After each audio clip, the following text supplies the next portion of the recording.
Hello everyone, welcome to the amazing platform of CUET वाला। मैं हूं आपका applied maths coach Ashish Bhatia और आप सबका फिर से स्वागत करता हूं हमारे सफल 2.0 बैच में। स्टूडेंट्स, इस बैच में आपकी सीयूटी की तैयारी हो रही है और आज जो हमारा चैप्टर कवर अप होने वाला है अप्लाइड मैथ्स का, जो हमारे पास मैथ्स डोमेन के अंदर ही आता है फॉर अप्लाइड मैथ्स स्टूडेंट्स। आज जो चैप्टर है that would be index numbers and time series. तो एक इंपॉर्टेंट चैप्टर है। इस चैप्टर में आपको 3 से 4 क्वेश्चन की एवरेज मिल जाएगी आपको, जो सीयूटी में नंबर ऑफ क्वेश्चंस पूछे जाते हैं। और काफी इंटरेस्टिंग चैप्टर है, बहुत ही सिंपल चैप्टर है। आपको पता है कि सीबीएसई के पॉइंट ऑफ व्यू से चैप्टर आपके पास 5 मार्क्स का आता है और बहुत ही इजी चैप्टर होता है। ये 5 मार्क्स फुल स्कोरिंग मार्क्स होते हैं सीबीएसई में भी और आपके सीयूटी में भी। इसमें से जितने भी क्वेश्चन आएंगे वो आपके लिए पूरे स्कोरिंग वाले होंगे, तो इस चैप्टर को मिस नहीं करना है। पहले हम लोग चैप्टर कॉन्सेप्ट सीखेंगे इंडेक्स नंबर का, फिर उसके रिलेटेड क्वेश्चंस, फिर टाइम सीरीज का कॉन्सेप्ट और फिर उससे रिलेटेड क्वेश्चन। टाइम सीरीज में सीबीएसई में हमारे पास थोड़ा सा सब्जेक्टिव कैलकुलेशन वाला काम रहता है, जिसमें आपको मूविंग एवरेज मेथड के थ्रू आपको ट्रेंड कैलकुलेट करना होता है या फिर मेथड ऑफ लीस्ट स्क्वेयर्स के थ्रू आपको ट्रेंड कैलकुलेट करना होता है। बट सीयूटी के पॉइंट ऑफ व्यू से सारा जो थ्योरेटिकल कॉन्सेप्ट है वो आपको ज्यादा पूछा जाएगा। क्लियर? तो बेटा स्टार्ट करते हैं हम लोग आज की क्लास को with the topic of index numbers. अब हम लोग एक बार डिटेल देख लेते हैं। वैसे मैं आपको बता चुका हूं कि हमें टॉपिक्स क्या पढ़ने हैं। तो पहले हम पढ़ेंगे कि इंडेक्स नंबर्स क्या होते हैं, फिर कौन कौन से इंडेक्स नंबर्स होते हैं और उनको कैसे बनाया जाता है, और हर एक इंडेक्स नंबर की क्या फॉर्मूले हैं, हर एक इंडेक्स नंबर को कब यूज किया जाता है। तो ये सारी की सारी बातें हम लोग करेंगे। फिर हम देखेंगे कि जी टाइम सीरीज का मतलब क्या होता है, और जो 4 कंपोनेंट्स हैं मेन हमारे पास टाइम सीरीज के, जिस पर बेस आपके पास थ्योरेटिकल क्वेश्चंस तैयार होते हैं, हम उनको समझेंगे। हालांकि एक छोटा सा ब्रीफ में आपको दूंगा कि method of moving average method कैसे कैलकुलेट करना है।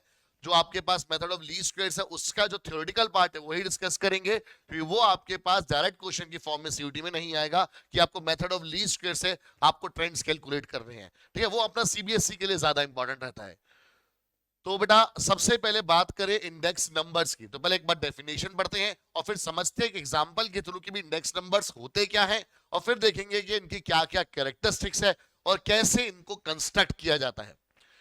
तो इंडेक्स नंबर क्या है? सबसे पहले बेटा अगर आप डेफिनेशन ध्यान से पढ़े तो ये एक स्पेशलाइज्ड एवरेज है। तो स्पेशलाइज्ड एवरेज का मतलब देखो, एवरेज तो है, एवरेज का मतलब क्या होता है? सम ऑफ ऑब्जर्वेशंस अपॉन में टोटल नंबर ऑफ ऑब्जर्वेशंस। तो अब हमारे पास यहां पर तरीका तो वही रहेगा एवरेज की तरह कि सम ऑफ ऑब्जर्वेशन है और डिवाइडेड बाय, कई जगह पर हम लोग नंबर ऑफ ऑब्जर्वेशंस भी देखेंगे और कई जगह पर हम लोग जो डिफरेंट चीज है हमारे पास जो हम पढ़ेंगे फैक्टर्स जो हैं वो भी इंक्लूड किए जाएंगे। तो इसलिए उसको बोला जाता है कि ये स्पेशलाइज्ड एवरेज है और ये डिजाइन करी जाती है किसके लिए? To measure the change. और जब हम यहां पर बात करते हैं चेंज की, तो हमें याद रखना है कि यहां पर हम लोग हमेशा एक रिलेटिव चेंज मेजर करते हैं।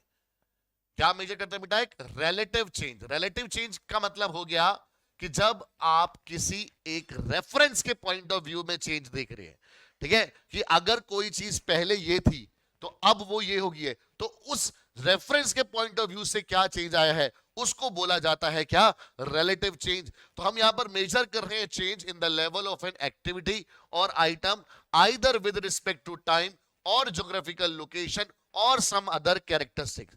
अब इसका क्या मतलब हुआ भाई? जनरली जब भी हम किसी चीज का रिलेटिव चेंज देखते हैं तो हम उसको over the period of time देखते हैं। अब जब मैं बात कर रहा हूं over the period of time, तो दैट मींस आपके पास एक रेफरेंस टाइम होगा और एक करंट टाइम होगा जिसके बेसिस पर आप रिलेटिव चेंज निकालना चाह रहे हैं। एक छोटे से एग्जांपल से समझते हैं। जैसे सपोज करो कि अगर मैं बात करूं, वो एक हमारे पास कोई भी एक आइटम है, एक ठीक कोई भी प्रोडक्ट है ए बोल दीजिए या कोई भी आइटम ए बोल दीजिए। अब इस आइटम ए की जो प्राइसिंग है वो 1999 में, ठीक है, इन इन ईयर 1999 1999 में सपोज करो कि इस आइटम की जो प्राइसिंग थी वो थी ₹100, और इन ईयर 2010 भाई 2010 में उस आइटम की जो प्राइसिंग है वो हो गई ₹108। सेम आइटम है, सन 1999 में अगर उसकी कीमत ₹100 थी और 2010 में उस आइटम की कीमत बढ़ के 108 रुपए हो चुकी है, तो हम ये बोल सकते हैं कि जो उसके अंदर चेंज हुआ है over a period of time वो 8 रुपए का चेंज हुआ है। और इसी को अगर मैं एक्सप्रेस करूंगा एक परसेंटेज की फॉर्म में, तो मैं ये बोल सकता हूं कि भाई जो over a period of time जो रिलेटिव हमारे पास चेंज हुआ है वो 8% का हुआ है। बट वो मैं 8% तभी बता पाया कि जब हमारे पास ये क्या है 100 से 108 हुआ है। बट अगर ये कोई रैंडम फिगर होती, सपोज करो मैं बोलता हूं 1999 में प्राइस है 123 रुपए और सन 2010 में वो प्राइस हो गया 192 रुपीज, तो मेरे पास कितना परसेंटेज चेंज आएगा? तो भाई मैं वहां पर डिफरेंस तो निकाल सकता हूं, बट परसेंटेज चेंज हमेशा कैसे निकाला जाता है? Current value minus reference value जो आपकी बेस वैल्यू होगी divided by the base value into 100। तो उसके टर्म्स में आपके पास परसेंटेज चेंज, आप तो 9th क्लास से पढ़ते आ रहे हैं कि परसेंटेज इंक्रीज या परसेंटेज डिक्रीज कैसे निकाला जाता है। तो भाई बेसिकली परसेंटेज चेंज का जो फॉर्मूला होता है हमारे पास, जो परसेंटेज चेंज होता है वो आप कैसे निकालते हो? भाई new value minus old value divided by में ओल्ड वैल्यू इनटू 100। ये एक सिंपल बेसिक तरीका होता है। अब यही आपके पास जो चेंज है अगर वो पॉजिटिव आ जाता है, मतलब जो न्यू वैल्यू और ओल्ड वैल्यू का जो डिफरेंस है वो पॉजिटिव आता है, तो हम बोलते हैं कि जो भाई परसेंटेज चेंज हुआ है वो इंक्रीज हुआ है। यही अगर बेटा कम हो जाए तो हमारे पास क्या होता है, डेफिनेट जो डिफरेंस है वो नेगेटिव आ जाए तो हम बोलते हैं कि वो डिक्रीज हुआ है। तो ये आपको कैलकुलेट करना, परसेंटेज में एक्सप्रेस करना मुश्किल काम हो जाता है कब? जब ये वैल्यूज अलग अलग हो। बट अगर सोचिए कि जो आपकी ओल्ड वैल्यू है, मतलब अगर डिनोमिनेटर में मेरे पास 100 है, हमेशा ऊपर तो आ गया जी चलो जी new value minus old value, but अगर डिनोमिनेटर में 100 है हमारे पास, तो यानी कि ओल्ड वैल्यू जो है वो हमेशा हमारे पास 100 है। तो यार ये चेंज कैलकुलेट करना कितना आसान हुआ, क्योंकि ये 100 से परसेंटेज वाले 100 में कैंसल हो जाएगा, बस जो डिफरेंस होगा वही हमारा परसेंटेज बन जाएगा, जैसे मैं यहां पर एकदम देखते ही बता पाया। तो इंडेक्स नंबर्स क्या करते हैं, हमारे को ये परसेंटेज कैलकुलेट करने में एक इजी वे दे देते हैं। तो इसमें हम लोग क्या करते हैं कि जो हमारा रेफरेंस ईयर होता है, हमारा जो रेफरेंस ईयर होता है जिसको हम क्या बोलते हैं, बेस ईयर, जिसको हम क्या बोलते हैं, बेस ईयर। तो ये हमारे पास जो 1999 है ये क्या है, अपना बेस ईयर है, ठीक है, जिसके रेफरेंस में मैं मेजर कर रहा हूं। उसके इंडेक्स को हम लोग लेते हैं 100। बेस ईयर के इंडेक्स को अगर हम लोग 100 मान के चले, एग्जांपल के लिए बोल रहा हूं मैं, बेस ईयर के अगर इंडेक्स को 100 मान के चल रहा हूं और जो मेरे पास करंट ईयर है और उसको मैं उसी की टर्म्स में एक्सप्रेस कर रहा हूं, तो देखो कैलकुलेट करना कितना आसान हो जाता है, कैलकुलेट करना कितना आसान हो जाता है। तो इंडेक्स नंबर हमारे को क्या करता है, हेल्प करता है किसमें, फॉर्मेशन में, जब आपके पास रिलेटिव चेंज निकालना हो। और ये relative change over a period of time भी हो सकता है। अब ये ज्योग्राफिकल लोकेशन बेस भी हो सकता है। सपोज करो आइटम ए की ही बात करी जाए अगर इंडिया में, उसकी कुछ प्राइसिंग है और वही आइटम जो है हमारे पास यूएस में एक डिफरेंट प्राइसिंग पर है, ठीक है, ऑब्वियस सी बात है वहां की करेंसी अलग होगी, जब उसको कन्वर्ट करेंगे तो हमारे को वहां पर पता लगे कि जो चीज यहाँ पे 100 रुपए में मिल रही है हो सकता है वहां पर वो 1000 रुपए में मिल रही हो, ठीक है। तो वो जो हमारे पास डिफरेंस है उससे क्या कैलकुलेट की जाती है, उस इंडेक्स नंबर से, कि भाई किस करेंसी की क्या वैल्यू है, ठीक है, जो उसकी पैरिटी होती है, उसको हम बोलते हैं कंपैरिजन करते हैं हम लोग, तो वो इंडेक्स नंबर की हेल्प से ही करा जाता है। तो ये हो गया बेटा हमारे पास इंडेक्स नंबर, जो क्या है, एक स्पेशलाइज्ड एवरेज है, ठीक है, जो रिलेटिव चेंज मेजर करने के लिए किया जाता है। और जनरली जब हम लोग अपने क्वेश्चंस में भी देखेंगे कि जो हमारे पास ये जो चेंज कैलकुलेट करना है हमारे को, वो मोस्ट ऑफ द टाइम आपके पास पूछा जाता है over the period of time. तो जी टाइम के रिस्पेक्ट में हम लोग क्या करते हैं यहाँ पर, क्या करते हैं यहाँ पर टाइम के रिस्पेक्ट में हम लोग अपना रिलेटिव चेंज निकालते हैं और उसको ऐसा परसेंटेज भी एक्सप्रेस कर सकते हैं और ऐसा नंबर भी एक्सप्रेस कर सकते हैं। तो अगर जैसे सपोज करो कोई आइटम ए है, ठीक है, उसका प्राइसिंग 2010 में 108 थी, मैं बोलता हूं कि भाई इन ईयर 2020 उसकी प्राइसिंग रुपीस 120 हो गया, तो मैं डायरेक्टली बता सकता हूं कि भाई बेस ईयर के हिसाब से उसका जो चेंज है हमारे पास वो क्या हो चुका है, वो 20% का हो चुका है, मतलब 20 रुपीस हमारे पास वो चेंज आया है, ठीक है। अब यार अगर आप ध्यान से देखेंगे, अगर मैं बेस ईयर 108 लेता तो मुझे वो चेंज कैलकुलेट करने में दिक्कत आती, तो मैं क्या करता कि मैं इसको 100 मानता, फिर मैं 120 को कन्वर्ट करता इसको 108 को 100 मानने के हिसाब से। अब वो कैसे करना है सारी चीजें हम सीखेंगे अभी, बट इंडेक्स नंबर का मतलब हमारे को समझ में आ गया कि क्या होता है। अब साथ साथ बेटा इसके कुछ कैरेक्टरिस्टिक्स पढ़ लेते हैं। कैरेक्टरिस्टिक्स क्या है कि भाई हमेशा इसको एक्सप्रेस किया जाता है एज अ रेशियो और परसेंटेज। तो भाई रेशियो तो आना ही आना जब आपको परसेंटेज चेंज निकालना है, ठीक है, या फिर परसेंटेज का मतलब ही क्या होगा कि वो रेशियो में रहेगा, ठीक है जी। और ये स्पेशलाइज्ड एवरेज है, तो ये स्पेशलाइज एवरेज इसलिए कि सिंपल एवरेज में आपके पास हमेशा डिनोमिनेटर में क्या होता है, टोटल नंबर ऑफ ऑब्जर्वेशन, ऊपर तो सम ही रहता है, तो यहां पर भी सम होगा बट डिनोमिनेटर में टोटल आएगा, कुछ और आएगा, वो अलग अलग इंडेक्स नंबर के बेसिस पे हम पढ़ेंगे, इसलिए इसको स्पेशलाइज एवरेज बोल दिया गया। फिर they measure the change in the level of phenomena. सबसे इंपॉर्टेंट काम क्या है कि भाई किसी भी फिनोमिना, यहां पर आप फिनोमिना को समझ लो कि भाई आपके पास कोई प्रोडक्ट है, ठीक है, उस प्रोडक्ट की ओवर द पीरियड क्या ट्रेजेक्टरी है उसकी प्राइसिंग की, ठीक है। और सेम जैसे हम प्राइसिंग की बात कर रहे हैं, हम क्वांटिटी की बात भी कर सकते हैं कि भाई पहले एक आइटम ए थी, ठीक है, सपोज करो कि सन 1999 में वो 100 रुपीज की मिलती थी, और 100 रुपीज में क्या होता था कि आपको 1 kg मिल जाता था उस आइटम का। और ईयर 2010 में 108 में तो प्राइसिंग होगी, बट वो प्राइसिंग हुई सपोज करो आधा किलो की, हाफ केजी की। तो यानी कि जो वेरिएशन है हमारे पास, वो आपके पास क्वांटिटी की टर्म्स में भी आ सकती है, वो प्राइसेस की टर्म्स में भी आ सकती है, और प्राइसेस और क्वांटिटी की टर्म्स में भी आ सकती है, ठीक है जी। तो ये अब हम अलग अलग फैक्टर्स में समझेंगे कि कैसे इसको पढ़ा जाता है और कैसे कैलकुलेट किया जाता है। तो they measure the effect of change over a period of time, जी बिल्कुल हम डिस्कस कर चुके हैं। फिर they measure change not capable of direct measure, that is they measure relative change, जो मैं आपको स्टार्टिंग में ही बता चुका हूं कि भाई ये हमारे पास रिलेटिव चेंज बताता है। जब हम रिलेटिव बात करते हैं तो बेटा एक रेफरेंस में बात करते हैं, ठीक है। रेफरेंस में एक छोटा सा एग्जांपल समझते हैं। आप दौड़ रहे हो 10 किलोमीटर पर आवर की स्पीड से, आप दौड़ रहे हो 10 किलोमीटर पर आवर की स्पीड से, तो आपकी स्पीड क्या बोली जाएगी, किसी आप 10 किलोमीटर पर आवर की स्पीड से दौड़ रहे हो, मतलब आप 1 घंटे में 10 किलोमीटर कवर अप कर रहे हो, ठीक है। एक दूसरा बच्चा है जिसकी स्पीड है 6 किलोमीटर पर आवर, मतलब वो 1 घंटे में 6 किलोमीटर का डिस्टेंस कवर अप कर रहा है। बट अगर मैं इन दोनों का जो रिलेटिव स्पीड देखूंगा, तो जो रिलेटिव स्पीड आएगी वो इन दोनों के डिफरेंस के हिसाब से मिलेगी मुझे। तो इन दोनों की स्पीड एक दूसरे के रिस्पेक्ट में, एक दूसरे के रिलेटिव में कितनी रह जाएगी, सिर्फ 4 किलोमीटर पर आवर, ठीक है। तो यानी कि दोनों एक दूसरे के रिलेटिव में कितना डिस्टेंस कवर करेंगे, 1 घंटे में 4 किलोमीटर का, क्योंकि 6 तो वो भी कर चुका होगा। भाई अगर ए हमारे पास सपोज करो ए की स्पीड मैं बोल के चल रहा हूं कि जी 10 किलोमीटर कवर अप कर रहा है इन 1 आवर, बी जो है वो 6 किलोमीटर कर रहा है इन 1 आवर, तो अगर मैं इंडिविजुअली देखूंगा तो भाई ये 1 घंटे में 10 किलोमीटर कवर अप कर लेगा, ठीक है, यानी कि इतना डिस्टेंस कर लिया उसने।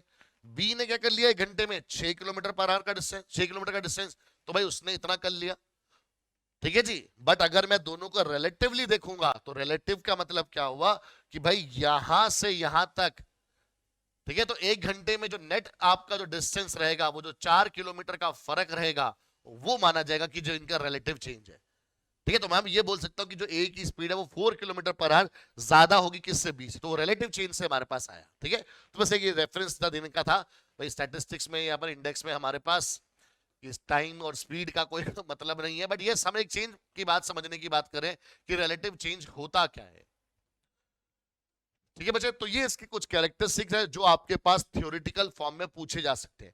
तो इस टॉपिक से आपके पास अपना कैलकुलेशन बेस्ड क्वेश्चंस तो बनेंगे इंडेक्स नंबर्स कैलकुलेट करने के, बट आपके पास थ्योरेटिकल क्वेश्चंस भी बन सकते हैं। तो उनके लिए बेटा ये जो पॉइंट्स है यहां पर इंडेक्स नंबर्स के लिए भी और फिर टाइम सीरीज के लिए भी, दोनों के लिए आपको बहुत अच्छे से समझने हैं, ठीक है जी। नेक्स्ट क्या है कि भाई नेक्स्ट नंबर के यूज क्या है, तो भाई ये आपको फील करवाता है पल्स ऑफ इकोनॉमी। जैसे हमने एक सिंपल सा एग्जांपल लिया कि भाई आइटम ए की प्राइसिंग 1999 में 100 रुपए थी, अब हम 2010 की जगह पर हम 2000 ही ले लेते हैं कि सन 2000 में उसकी प्राइसिंग 107 रुपए होगी, तो यानी कि एक साल में 7 रुपीज का चेंज आ गया। अब क्योंकि जो हमारा बेस ईयर उसको हम 100 के हिसाब से इंडेक्स नंबर में कैलकुलेट कर रहे हैं, तो हम डायरेक्ट बोल सकते हैं कि उस आइटम की जो प्राइसिंग है एक साल में 7% बढ़ गई। तो एक तरह से ये बोला जा सकता है कि भाई उस आइटम के अंदर जो इन्फ्लेशन हुई है वो 7% की हुई है एक साल में। तो बेटा इसी के थ्रू आप लोग क्या कैलकुलेट करते हो, अलग अलग इन्फ्लेशन, जैसे आपने पढ़ा होगा कि एक आपके पास होल प्राइस इंडेक्स नंबर होता है जो आपके पास होल प्राइसेस की इन्फ्लेशन को कैलकुलेट करने में होता है, फिर कंज्यूमर प्राइस होता है, ठीक है, तो सीपीआई बोलते हैं जिसको आप इकोनॉमिक्स के स्टूडेंट्स हो तो आप सभी चीजें पढ़ते होंगे। तो ये सारी चीजें कैलकुलेट करने में आपको इंडेक्स नंबर की हेल्प लगती है, और इसीलिए इंडेक्स नंबर को क्या बोला जाता है, बैरोमीटर ऑफ इकोनॉमिक एक्टिविटी। जैसे बैरोमीटर क्या करता है, प्रेशर मेजर करता है, ठीक है, आपने सुना होगा कि भाई प्रेशर मेजर करने के लिए जो इंस्ट्रूमेंट लगता है उसको बोला जाता है बैरोमीटर। क्या बोला जाता है उसको, बैरोमीटर। तो जी बैरोमीटर हमारे पास क्या होता है, प्रेशर मेजर करता है, और इकोनॉमी का प्रेशर मेजर कौन करता है, हमारे पास इंडेक्स नंबर, इसलिए उसको बोला जाता है कि वो हमारे पास बैरोमीटर्स ऑफ इकोनॉमिक एक्टिविटी है। फिर अब अगर इन्फ्लेशन ज्यादा है कम हो रही है, उसके हिसाब से भाई पॉलिसीज बनेंगी, उसी के हिसाब से डिसीजंस बनेंगे, ठीक है, किसके लिए, कि भाई वेजेस, प्राइसेस, कंजम्पशन एक्सेट्रा क्या होने चाहिए। आपने सुना होगा ना कि भाई 5th पे कमीशन थी पहले, फिर 6th पे कमीशन आई, फिर अब 7th पे कमीशन चल रही है, तो भाई वो पे भी तो रिवाइज करनी होगी, क्योंकि प्राइवेट सेक्टर के अंदर तो जो प्राइसेस हैं वो आपके पास बढ़ गए सैलरी के। भाई जो पहले एवरेज पैकेज लगता था, जैसे मैंने बीटेक करी है, तो हमारे टाइम पर जो भाई प्राइवेट कॉलेज से जो पैकेज लगता था बच्चों का, वो 3 लाख 4 लाख रुपए लगता था, अब वो बढ़ के 7-8 लाख 10 लाख आ गया है। और अच्छे आप कॉलेज से करेंगे तो भाई 20-25 लाख तक भी जाता है, तो वहां पर तो वो इंक्रीज आ रहा है over a period of time. But जो गवर्नमेंट है, अगर कोई बच्चा वहां पर ज्वाइन कर रहा है तो उसको तो वो पुराने स्केल के हिसाब से, वहां तो स्केल चल रहा है जी, बेसिक इतना था, उसके हिसाब से आपके पास कैलकुलेशन होगी। तो गवर्नमेंट क्या करती है, उसको रिवाइज करती रहती है, ताकि जो करंट एम्प्लॉयमेंट है प्राइवेट सेक्टर में, उसके जो आपको सैलरी मिल रही है वो भी आप मैच कर सको, ठीक है, वरना तो कोई फिर सरकारी नौकरी में आएगा ही नहीं, तो वो आपके पास मैच कराना जरूरी हो जाएगा। फिर they reveal trends and tendency, trend भी रिवील करते हैं और टेंडेंसी भी बताते हैं। भाई अगर हमारे पास किसी प्रोडक्ट की प्राइसिंग बढ़ रही है और उसकी क्वांटिटी की कंजम्पशन भी बढ़ रही है, तो इसका मतलब वो डिमांड में है, वो डिमांड में है कि प्राइस बढ़ने पर भी उसकी क्वांटिटी में फर्क नहीं आ रहा, तो वो ट्रेंड बता देता है हमारे को। और फिर प्रोडक्ट की क्या टेंडेंसी है, आगे इसके लिए क्या मार्केटिंग करनी होगी, क्या इसकी प्रोडक्शन बढ़ानी है, कम करनी है, क्या इसके अंदर चेंजेस लाने, वो सब भी डिसाइड हो सकता है। तो they are used as indicators और डिफ्लेशनरी टेंडेंसी, ठीक है। They are used to measure the purchasing power of money, बहुत इंपॉर्टेंट पॉइंट। भाई जो 100 रुपए में पहले आइटम ए अगर 1 किलो आती थी, और अगर आज वो 100 रुपए में आइटम जो है वो 70, मतलब उसका 75% ही आप ले सकते हो, 750 ग्राम ले पा रहे हो, तो मतलब ये परचेसिंग पावर बता रहा है कि जो चीज आप पहले 100 रुपए में 1 किलो खरीद सकते थे, आज चीज वो सिर्फ आप 750 ग्राम खरीद पा रहे हो। तो यानी मनी की पावर क्या होगी, है कम होगी है, मनी क्या कर रही है, प्राइसिंग क्या है, इन्फ्लेशन बढ़ रही है। यही अगर उल्टा है कि पहले अगर कोई चीज आप 100 रुपए में 1 किलो खरीदते थे, वही अब अगर आप 100 रुपए में 1.5 किलो खरीद रहे हो, तो दैट मीन्स उसके प्राइसेस क्या है, डिक्रीज हो रहे हैं। तो they help in forecasting future economy activity. भाई इकोनॉमिक्स के लिए सबसे इंपॉर्टेंट चीज बन जाती है, क्यों, क्योंकि इससे आप प्रेडिक्ट करते हो। तो गवर्नमेंट में जो डिफरेंट डिफरेंट चेंजेस करती है, ठीक है, जैसे आपने नाम सुने होंगे और आपने पढ़े भी हैं कि भाई रिवर्स रेपो रेट हो जाएगी, फिर आपकी रेपो रेट हो जाएगी, CRR cash reserve ratio, statutory liquidity ratio, SLR. तो ये जो सारे जो रेट्स हैं बेटा, उनको भी कहीं ना कहीं कैलकुलेट करने में इंडेक्स नंबर का हाथ होता है, ठीक है बच्चा।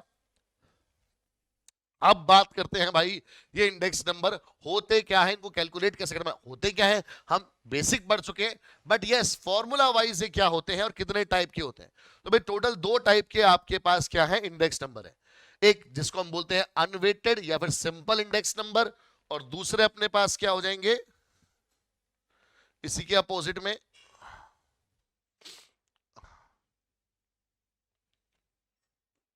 Weighted index number.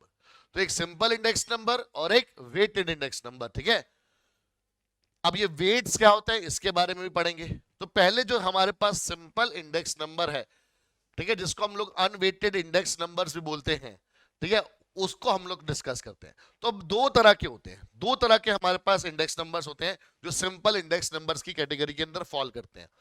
पहला इसमें से होता है हमारे पास, जो अगर मैं आपको बोलूं ए है, दैट इज सिंपल एग्रीगेटिव, ठीक है, या फिर क्योंकि ये हमारे पास बेटा कंस्ट्रक्शन पढ़ी जा रही है, तो हम बोल सकते हैं कि simple aggregative method of constructing index number. तो पहला मेथड ये होता है।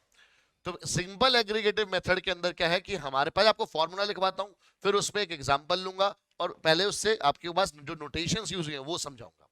तो सिंपल एग्रीगेटिव मेथड क्या कहता है कि भाई अगर कोई इंडेक्स नंबर है जिसको हम डिनोट कर रहे हैं P01 से, क्या मतलब है इसका, अभी फॉर्मूले की बात समझाता हूं। तो ये बराबर होता है summation of P1 by summation of P0 into 100 के, summation of P1 into summation of P0 into 100 के।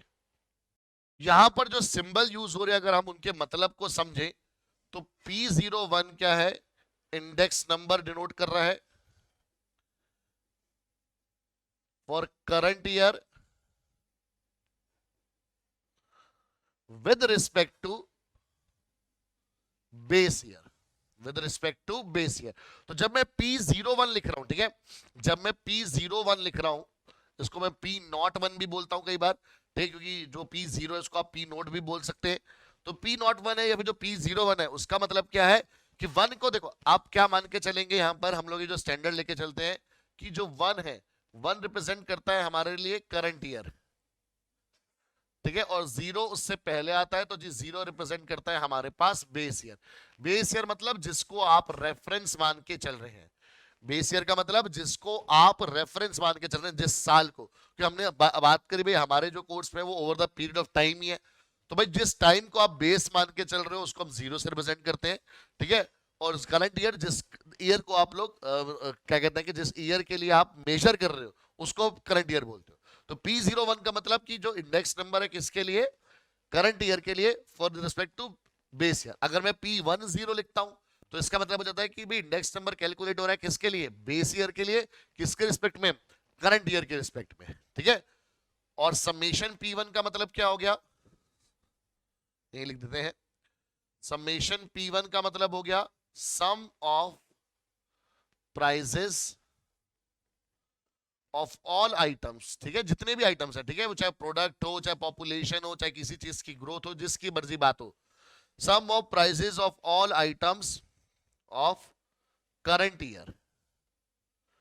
तो भाई करंट ईयर में जितनी भी आइटम्स है उन सबके जो प्राइसेस है उनके सम को बोला जाता है समेशन ऑफ P1, और समेशन ऑफ P0 अब आप समझ जाएंगे sum of prices of all items of base year.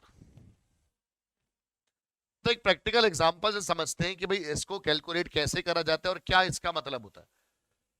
For example अगर मेरे पास आइटम है 4, एक आइटम है A, एक आइटम है B, एक आइटम है C और एक आइटम है D, ठीक है, एक आइटम है A B C D।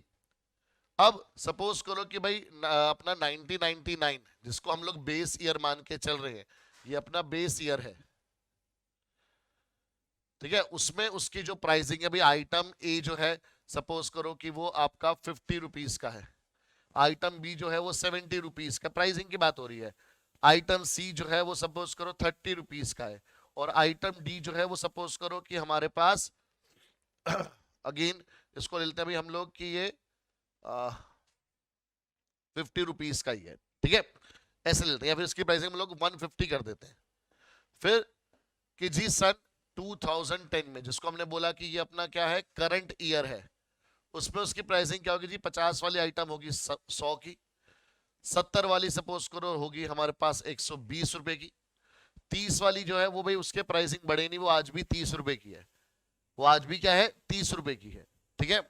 और ये अपने पास कितना हो गया, सपोज करो जो 150 वाला था वो हो गया जी 250 रुपए, ठीक है, ये इसकी प्राइसिंग होगी। अब मुझे इसका इंडेक्स नंबर निकालना है, तो अब मैं क्या करूंगा, सबसे पहले इसका टोटल करूंगा कि भाई 1999 जिसको मैंने बेस ईयर लिया है उसमें जो सारी आइटम्स है उनकी प्राइसिंग क्या आएगी, तो कितना हो गया जी, ये 50 और 70 120 और 30 150 और 150 300 हो गया, ठीक है।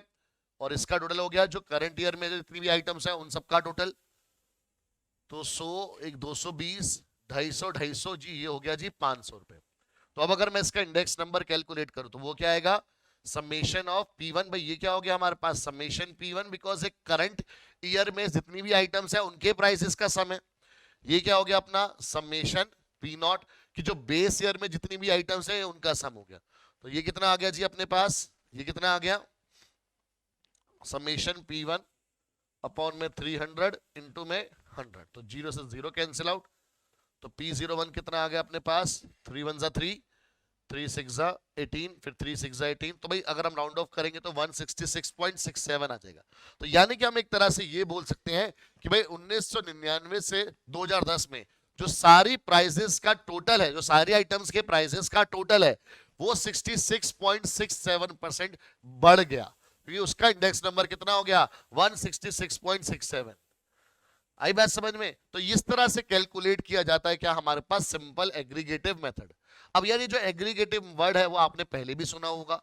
वो आपने कहा सुना है, अपने मार्क्स में, कि भाई आपकी क्लास 10th की जो हम बोलते हैं कि भाई हाँ भाई मार्क्स कितने आए, परसेंटेज क्या बनी, वो एक्चुअली वो एग्रीगेटिव ही है आपके मार्क्स का, कि जो आपके 5 सब्जेक्ट के मार्क्स है, और इधर क्या है, आपके पास एक मैक्सिमम मार्क्स होता है, और एक आपके पास क्या होता है, मार्क्स आपके कितने आए हैं, मार्क्स ऑब्टेन्ड। तो मैक्सिमम मार्क्स हमारे पास 100 होते हैं हर सब्जेक्ट के, पांचों के, तो इनका टोटल कितना आएगा, 500। और आपने सपोज करो किसी में 90 लिए, किसी में सपोज करो 100 भी ले लिए, किसी में 80 लिए, किसी में 70 लिए, ठीक है किसी में आपके पास 60 आ गए, तो कितना आ गया जी, 0, 9 और 8 17, 17 और 7 24 और 6 30, तो भाई आपके 400 बने। तो आप बोलते जी 400 अपॉन में 500 इंटू 100। तो एक तरह से आपने क्या करा कि ये आपका बेस हो गया 100 वाला, 100 वाला क्या हो गया, आपका बेस हो गया, इसके रिस्पेक्ट में आप मेजर कर रहे हो, और ये आपके पास करंट हो गया, और आपने क्या करा, sum of all items of current year divided by sum of all items of base year into 100। तो एग्रीगेटिव याद आया भाई, ये वही चीज है। फिर आपके पास जैसे 80 आ जाता था, तो आप क्या बोलते थे, आपके परसेंटेज 80 आ गई, ठीक है। तो ये बेटा हमारे पास क्या है, सिंपल एग्रीगेटिव मेथड हो गया। आई बात समझ में?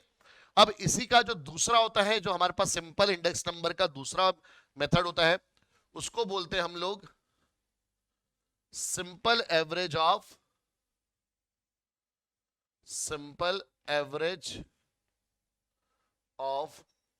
Price relatives. Simple average of price relatives, ठीक है। बस ये रिलेटिव्स की जगह पर रिलेटिव कर दो, कहीं आप रिश्तेदारी में ना पहुंच जाओ, है ना भाई। Simple method, simple average method of price relative बोल दो, या simple average of price relative बोल दो, भाई बात एक ही है। अब इसमें क्या है, जो इंडेक्स नंबर कैलकुलेट करने का फॉर्मूला है वो क्या है, summation P1 by P0 into 100 divided by n। तो बाकी सारे सिंबल्स तो आप ऑलरेडी पढ़ चुके हो। ये n क्या है हमारे पास, n हो जाता है जी नंबर ऑफ आइटम्स, n क्या हो जाता है हमारे पास, नंबर ऑफ आइटम्स। अब ये पढ़ने की जरूरत क्यों पड़ी, ये पढ़ने की जरूरत क्यों पड़ी, वो वाला काफी नहीं था क्या। अब यहां पर जो बेटा आपने चेंज करा है, वो सबके क्या करा है, सबके क्या करा है, टोटल के अकॉर्डिंग करा है। तो अगर मैं इसको कंपैरिजन आइटम वाइज करूं, तो जैसे आइटम ए का प्राइस जो हो गया वो डबल हो गया, ये 50 रुपए बढ़ गया, ये 50 रुपए बढ़ गया, तो मैं बोल सकता हूं कि भाई अराउंड हमारे पास क्या है, कि भाई ये 70 से 75% बढ़ गया, ठीक है। ये बिल्कुल सेम रहा, कोई चेंज नहीं आया। ये भी हमारे पास 100 रुपए बढ़ गया, तो ये भी अराउंड 70-75% बढ़ गया हमारे पास प्राइसिंग इसका। तो आइटम वाइज का भी कुछ डबल हो रही है, कुछ 70-75% बढ़ रही है, कुछ हो सकता है कि कम भी हो, कुछ सेम ही रहे। तो इसने उन सब फैक्टर को नहीं देखा, बस ने टोटल बता दिया। तो यानी कि कहीं ना कहीं इसके अंदर कमी है, कहीं ना कहीं एग्जैक्ट पिक्चर नहीं रिप्रेजेंट कर रहा, इसलिए क्या जरूरत पड़ी गई, simple average of price relative की जरूरत पड़ेगी। अब इसमें क्या है कि जो हमने आपने एवरेज निकालनी है ना, वो आइटम वाइज निकालनी है। जैसे जैसे आइटम ए है अपने पास, आइटम बी है अपने पास, फिर आइटम सी, और फिर आइटम डी। ये 4 आइटम्स थी अपने पास। 1999 जिसको हमने बोला कि ये बेस ईयर है, ठीक है, इसके प्राइसिंग को हम लोग P0 से रिप्रेजेंट कर रहे हैं। भाई आइटम ए सपोज करो ये हमारे पास क्या थी, 50 थी, तो 2010 में जिसको हम लोग करंट ईयर बोलते हैं, यानी प्राइसिंग P1 है, वो होगी जी 100 रुपए, ठीक है। मैं एग्जांपल ऐसे लूंगा ताकि वो आप आराम से कैलकुलेट कर सको। आइटम बी अगर 40 थी, ठीक है, तो ये होगी जी 120 रुपए। आइटम सी अगर हमारे पास सपोज करो थी 60 रुपए, तो ये होगी सपोज करो 150 रुपए, ठीक है। आइटम डी थी अगर सपोज करो 100 रुपए की, तो ये होगी अपने पास 180 रुपए की, ठीक है। अब हमारे को क्या करना है, हमें कैलकुलेट करना है P1 by P naught into 100। ये हर एक आइटम के लिए कर रहे हैं हम लोग। तो पहली आइटम के लिए क्या होगा, P1 कितना है 100, पी नॉट कितना है 50 इंटू 100, 51 जा 52, तो ये आ गया 200। ठीक है, जानबूझ के मैंने एग्जांपल ऐसा लिया अभी ताकि आपके पास कैलकुलेशन जल्दी जल्दी समझ में आए। ये हो जाएगा जी 120 बटा 40 इंटू में 100, तो 43 जा, तो इसका इंडेक्स नंबर बना 300। ठीक है, सिर्फ इस वाले का। ठीक है, अगर आप देखोगे तो ये एक एक इंडिविजुअल आइटम वाइज हम लोग इंडेक्स नंबर कर रहे हैं, और फिर सारे इंडेक्स नंबर का हम लोग क्या कर देंगे, एवरेज कर देंगे। तो भाई तभी तो नाम रखा गया है simple average of price relative. तो भाई अब आइटम वाइज जो प्राइसिंग है उसका आपने क्या करा, इंडेक्स नंबर निकाला, और फिर उसको क्या करा आपने, एज अ एवरेज रिप्रेजेंट कर दिया। ये आ गया जी 150 डिवाइडेड बाय 60 इंटू 100, तो ये कितना आ गया जी, 0 से 0 कैंसिल आउट हो जाएगा, 3 2 जा 350 जा, फिर 2 1 जा 225 जा, तो ये आ गया जी 250, और ये 180 अपॉन में 100 इंटू 100, तो ये तो कितना ही आ गया सीधा 180। अब आप इसका टोटल कर देंगे, ठीक है, कि समेशन है तो मतलब आप इसका टोटल कर देंगे, तो कर दीजिए जी 200 और 300 500, 500 और 250 कितने हो गए 750, और 100 850 और 80 930। एक बार प्लीज चेक कर लेना, 0 8 और 5 13, 2 और 1 3, 3 6 2 8 और 1 9। ठीक है, तो 930 आ गया। अब जो अगर आप इसकी निकालने चाहो इंडेक्स नंबर, तो वो क्या आएगी जी 180, सॉरी 930 अपॉन में नंबर ऑफ आइटम्स कितनी है 4, तो कितना आ गया जी 4 2 जा 8, 4 2 जा 8, 4 3 जा 12, 4 2 जा 8, और फिर 0.5, तो 232.5 इंडेक्स नंबर आ रहा है। तो एक्चुअल में क्या हुआ जी 132%, हमारे पास 232.5। ठीक है, तो यानी आप डिफरेंस कर सकते हैं इसका। ठीक है, डिफरेंस कर सकते हैं आप, तो भाई आपके पास यहां से इस तरह से इंडेक्स नंबर आएगा। तो ये एक्चुअल बताता है थोड़ा सा आपको, तो उससे बेटर रहता है। यहां पर क्या है भाई हमारे पास, यहां पर क्या है कि टोटल के हिसाब से देखा जाता है, बट यहां पर एक्चुअल में देखा जाता है। भाई आप खुद देख सकते हैं, कोई आइटम जो है हमारे पास क्या हो रही है 50% जा रही है, कोई 75% जा रही है, कोई सेम रह रही है, तो जी एवरेज बता दीजिए 66.7% के हिसाब से हुआ। बट इसने आपको क्या करा, आइटम वाइज बताया कि भाई ये प्राइसिंग हुई है, कि भाई ये 200 मतलब डबल हो गई है, ये 300 मतलब 3 गुना हो गई है, ये 250 मतलब 2.5 हो गई है, ये 1.8 टाइम हो गई है, और फिर यानी कि इसका एवरेज निकला कि भाई हर एक आइटम जो अपनी है वो 232.5 मतलब 132% बढ़ गई है, 132.5% बढ़ गई है। क्लियर, चलिए, तो ये हो गया बेटा क्या अपने पास अनवेटेड इंडेक्स नंबर, जिसको हम सिंपल इंडेक्स नंबर्स भी बोलते हैं। अब बात आती है किसकी, weighted index number. Weighted index numbers का क्या है कि अभी तक हमने जो देखा है बेटा, चाहे वो सिंपल एग्रीगेटिव प्राइस की मेथड हो या फिर simple average of price relative हो, तो हमने वहां पर प्राइसेस के हिसाब से क्या करा है, इंडेक्स नंबर तैयार किया है। बट अगर प्राइसेस के साथ क्वांटिटी का फैक्टर आ जाए, ठीक है, तो यहां पर क्या है कि वेटेड क्या मतलब क्या हो गया, जो वेट्स है मतलब वेट्स क्या है कि some factors are assigned with prices, some factors are assigned with आपके पास प्राइसेस, कि प्राइसेस के साथ साथ भाई आपके पास क्वांटिटी भी अब मैटर करती है, प्राइसेस के साथ साथ अब क्वांटिटी भी रोल प्ले कर रही है उस चीज के परसेंटेज जो चेंज है उसको एक्सप्रेस करने में। तो जब क्वांटिटीज का रोल भी इंपॉर्टेंट हो जाता है तो उसको हम लोग बोलते हैं वेटेड इंडेक्स नंबर्स। क्या बोलते हैं, वेटेड इंडेक्स नंबर। ठीक है, तो जो हम यहाँ पर फैक्टर्स की बात कर रहे हैं अभी हमारे लेवल पर क्या रहेगा, वो जो फैक्टर्स रहेगा वो क्या है, क्वांटिटीज है। ठीक है कि जी बेस ईयर में किस प्राइस पर किस आइटम की कितनी क्वांटिटी मिल रही थी, और करंट ईयर में उसी आइटम की किस प्राइस पर क्या कितनी क्वांटिटी मिल रही है, तो उसके बेस पर अब आपका इंडेक्स नंबर क्या होगा, तैयार होगा। तो जैसे बेटा हमारे पास सिंपल वाला भी 2 टाइप का था, वैसे ही वेटेड वाला भी 2 टाइप का है। एक क्या है, वही हो जाएगा भाई क्या, वेटेड एग्रीगेटिव मेथड, और दूसरा weighted average of price related. तो वेटेड एग्रीगेटिव मेथड जो सबसे ज्यादा कॉमन इंपॉर्टेंट और पूछा जाने वाला मेथड है। ठीक है, इसमें ये ए आ गया, वेटेड एग्रीगेटेड मेथड। अब यहां पर क्या है कि जी वेट्स असाइन होंगे।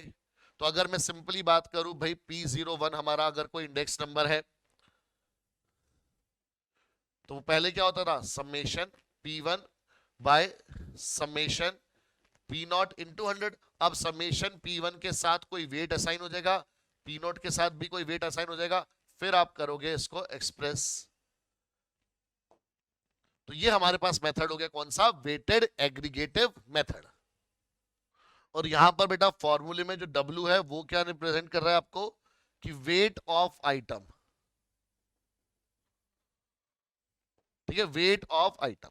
ठीक है, तो इसमें हमारे पास क्या है कि वेट जनरली जो आपके लेवल पर रहेगी वो क्वांटिटी रहेगी, बट कौन सी क्वांटिटी, बेस ईयर की क्वांटिटी या करंट ईयर की क्वांटिटी, या दोनों आ सकती हैं, या उनका कोई एवरेज आएगा, क्या करना है। तो उसके बेसिस पर हमारे पास अलग अलग टाइप के क्या होते हैं, अलग अलग टाइप के क्या होते हैं, इंडेक्स नंबर्स बनते हैं। अलग अलग टाइप के क्या बनते हैं बेटा, इंडेक्स नंबर्स बनते हैं। तो अब हम लोग वेटेड के अंदर ही अलग अलग टाइप के इंडेक्स नंबर पढ़ते हैं, जिसमें सबसे पहला आता है अपने पास, जो फर्स्ट आएगा दैट इज लेस्पियर्स, जिसपे अब बेटा इन टॉपिक्स से बहुत क्वेश्चन बनते हैं। ठीक है, तो आपको नाम के साथ याद रखना है कि भाई किस इंडेक्स नंबर में क्या चीज है। तो लेस्पियर्स इंडेक्स नंबर सबसे पहला क्या है भाई, लेस्पियर्स इंडेक्स नंबर। तो वेटेड एग्रीगेटिव मेथड में ही जो पहला टाइप आता है वो आता है लेस्पियर्स इंडेक्स नंबर। तो अगर जो आप वेट ले रहे हैं, ठीक है, जो वेट ले रहे हैं, तो if base year quantities, if base year quantities are taken as weights, are taken as weights, तो अगर बेस ईयर की क्वांटिटी को आप वेट्स की तरह कंसीडर करोगे, असाइन करोगे, तो जो इंडेक्स नंबर तैयार होगा उसको बोला जाता है लेस्पियर्स इंडेक्स नंबर। और इस इंडेक्स नंबर के अकॉर्डिंग जो आपके पास इंडेक्स नंबर का फॉर्मूला है वो क्या है भाई, summation P1 into q not हो जाएगा। क्यू नॉट मतलब देखो जिसके आगे जीरो लगा है वो बेस ईयर है, क्वांटिटी को रिप्रेजेंट कर रहे हैं क्यू से, तो quantities of base year upon में summation p naught into q naught into 100। ठीक है, और क्यू नॉट क्या है, क्वांटिटी किसकी, क्वांटिटी किसकी, क्वांटिटी किसकी, बेस ईयर की। एक एग्जांपल से समझते हैं, एक एग्जांपल से समझते हैं। ठीक है, जैसे हम एग्जांपल लेके चल रहे हैं कि भाई अपने पास एक आइटम ए है, एक आइटम बी है, फिर आइटम सी फिर आइटम डी है। तो जी अपने पास ये चार आइटम्स है ना। और 1999 जो हमारा बेटा एक एग्जांपल चल रहा है जिसको हम लोग बेस ईयर मान के चल रहे हैं, उसमें उसकी प्राइसेस ये है। ठीक है, अब थोड़ा सा इसमें ऐसे कर लेते हैं, थोड़ा सा इसको ऊपर कर लेते हैं कि भैया 1999 जिसको हम लोग बेस ईयर बोल रहे हैं, तो अब उसमें इसकी जो प्राइसिंग है वो P1 है और क्वांटिटी है जो क्यू नॉट है। तो भाई सपोज करो जो भी है यहाँ पर अलग अलग आपके पास आएंगे, ठीक है, आइटम्स आ जाएंगी। फिर जी 2010 जिसको हम लोग करंट ईयर मान के चल रहे हैं, अब उसमें उसकी, सॉरी यहाँ पर एक चीज मैंने गलत लिख दी, ये P0 होना चाहिए था। हाँ, उसकी प्राइसिंग है P1 और उसकी जो क्वांटिटी है वो है Q1, ये भी अलग अलग आएंगी।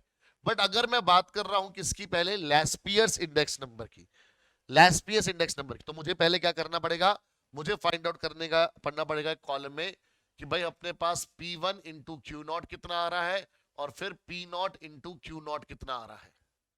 ठीक है, तो मतलब मैं पहले P0 P1 into q not का मतलब मैं इन दोनों को मल्टीप्लाई करूंगा। ठीक है, और यहां पर इनको प्लेस करता जाऊंगा, और P0 इंटू क्यू नॉट में मैं इनको मल्टीप्लाई करूंगा और इनको यहां प्लेस करता जाऊंगा। ठीक है जी, फिर अब टोटल करेंगे, इसका जो टोटल आएगा उसको बोला जाएगा समेशन P1 क्यू नॉट, इसका जो टोटल आएगा उसको बोला जाएगा समेशन P0 क्यू नॉट, और इनको फॉर्मूले में पुट करके हम लोग इंडेक्स नंबर कैलकुलेट कर लेंगे। ऐसे ही अगर आपके पास जो बेस ईयर की क्वांटिटी है उसकी जगह पर करंट ईयर की क्वांटिटी को अगर आप क्या ले रहे हैं, वेट्स की तरह ले रहे हैं, तो आपके पास एक दूसरा इंडेक्स नंबर तैयार हो जाता है जिसको हम क्या बोलते हैं, पाशीज इंडेक्स नंबर। उसको क्या बोलते हैं हम लोग, पाशीज इंडेक्स नंबर। तो जी पाशीज इंडेक्स नंबर क्या होता है अपने पास, if quantities of if quantities of current year are taken as weight, if quantities of current year are taken as weights, तो अगर बेस ईयर की जगह पर आप करंट ईयर की क्वांटिटी को बेस लेके चलेंगे तो हमारे पास जो इंडेक्स नंबर तैयार होगा उसको नाम दे दिया गया पार्शीज इंडेक्स नंबर।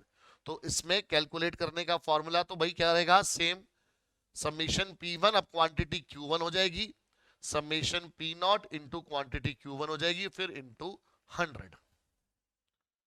ठीक है, तो अब आपके पास इसके लिए दो आपके पास कॉलम बन जाएंगे, किसके, एक P1 Q1 का कॉलम बन जाएगा और एक P0, पहले P0 Q1 बना दीजिए, फिर P0 Q1 का कॉलम बन जाएगा। ठीक है, इनकी वैल्यूज का जब आप टोटल करेंगे तो आपको समेशन P1 Q1 और समेशन P0 Q1 मिल जाएगा। ठीक है जी, तो इसके बेसिस पर आप लैस्पियर्स इंडेक्स नंबर और पार्शीज इंडेक्स नंबर को कैलकुलेट कर सकते हैं। जो नेक्स्ट आता है बेटा हमारे पास थर्ड जो आता है, बहुत ही इंपॉर्टेंट क्वेश्चन बनता है जिसको हम बोलते हैं कि Fisher ideal index number, Fisher ideal index number. अब ये क्या है, इसके अंदर वेट्स क्या होते हैं, तो इसके अंदर भाई वेट वाइज नहीं होता, ये एक्चुअली में क्या होता है हमारे पास, it is the geometric mean of, it is geometric mean of Laspeyres and Paasche's index number.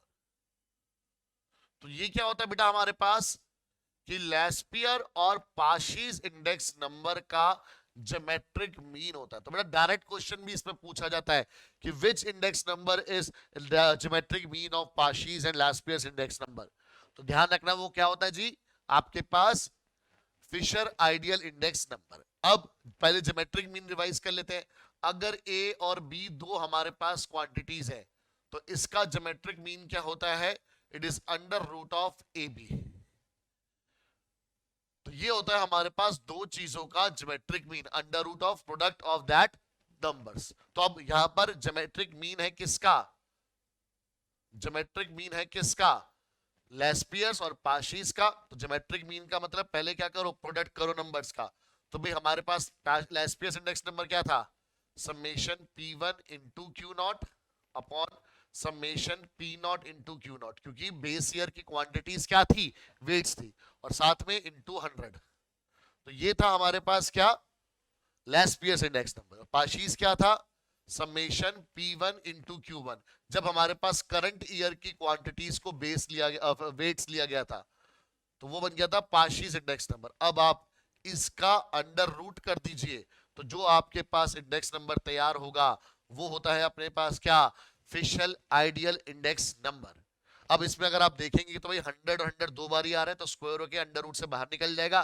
तो फाइनली जो फॉर्मूला तैयार होता है अपने पास क्या होता है कि P01 इज इक्वल टू में under root of summation P1 Q0 upon summation P0 Q0 into summation P1 Q1 upon summation, और यहां पर देखो P0 लिखना था, हाँ, समेशन P0 Q1, और 100 बाहर आ जाएगा अंडर रूट से। तो ये हमारे पास तैयार होता है कि एक्चुअली में इंडेक्स नंबर फिशर ये होता है। ठीक है, वो 100 को समझाने के लिए एक्चुअली में बाहर आ जाता है 100, तो फिर आपके पास इंडेक्स नंबर तैयार होता है, कौन सा, Fisher ideal index number.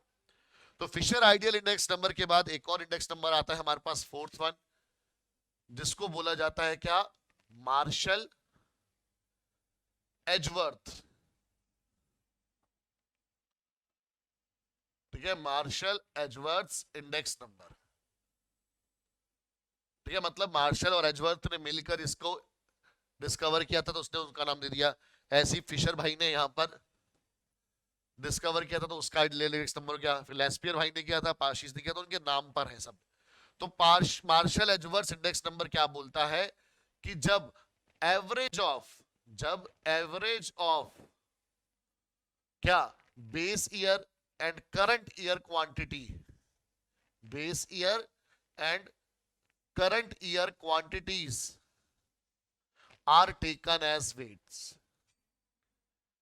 Are taken as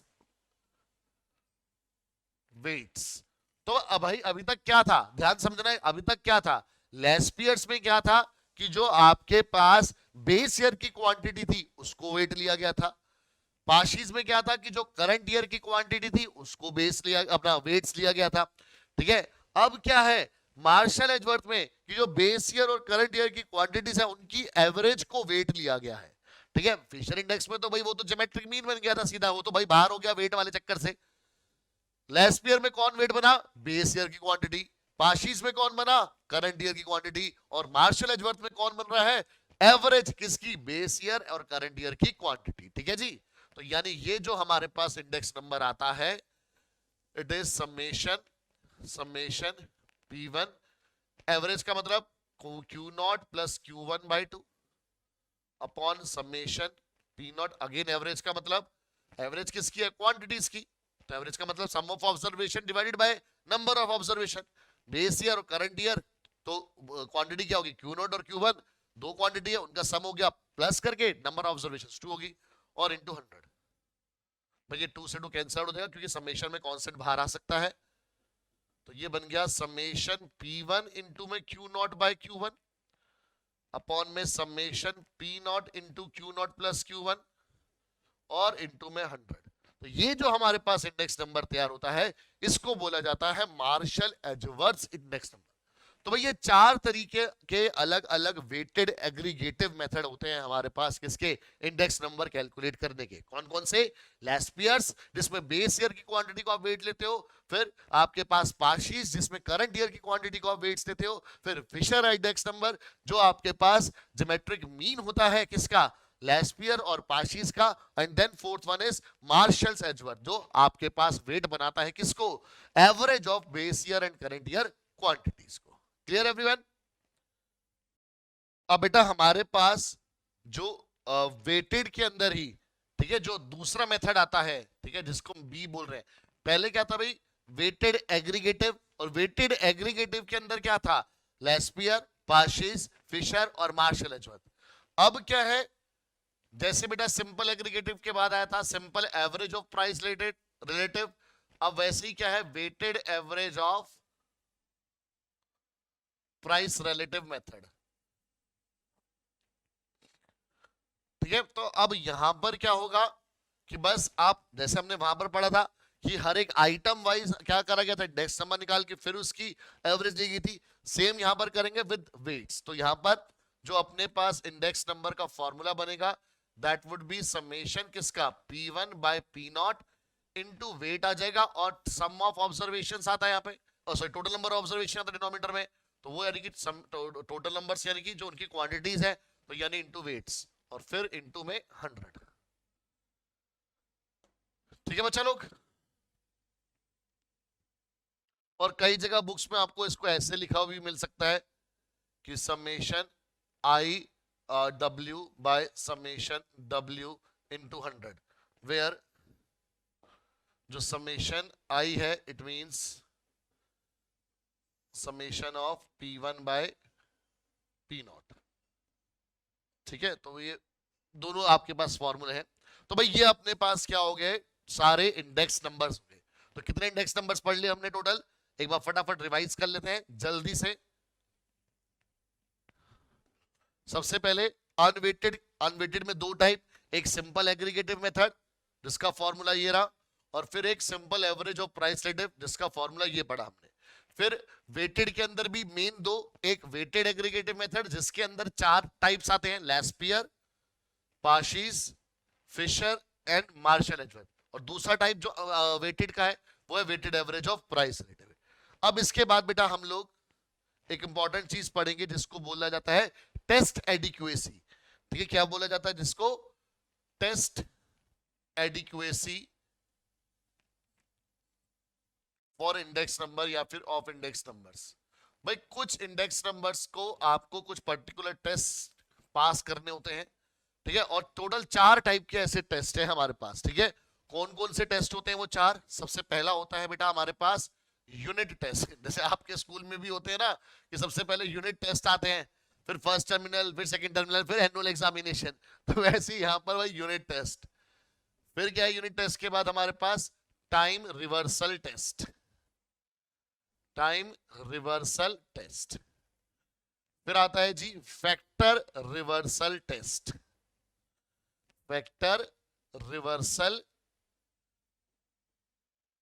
test. और फिर आता है हमारे पास क्या, सर्कुलर टेस्ट। फिर क्या आता है अपने पास, सर्कुलर टेस्ट। तो भाई ये 4 टेस्ट आते हैं, बट इन 4 में से ये 2 टेस्ट ही आपके पास क्या है, सिलेबस में है। ये दोनों टेस्ट हमारे ना सीबीएसई के पॉइंट ऑफ व्यू से हमारे को पढ़ने हैं और ना ही हमारे को सीयूईटी के पॉइंट ऑफ व्यू से पढ़ने हैं। तो हमारे सिलेबस में सिर्फ ये 2 ही टेस्ट है, कि एक यूनिट टेस्ट और time reversal test.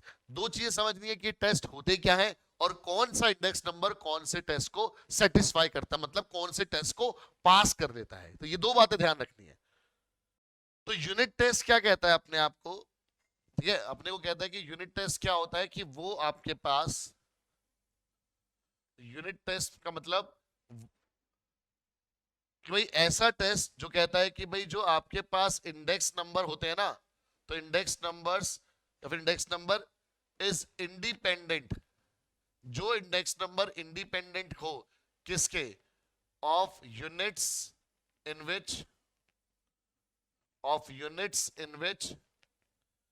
prices and quantities are expressed।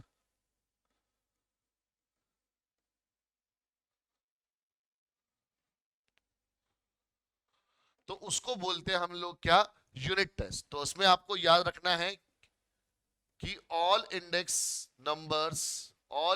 Number except simple aggregative, all index number except simple aggregative, ठीक है। तो सिंपल एग्रीगेटिव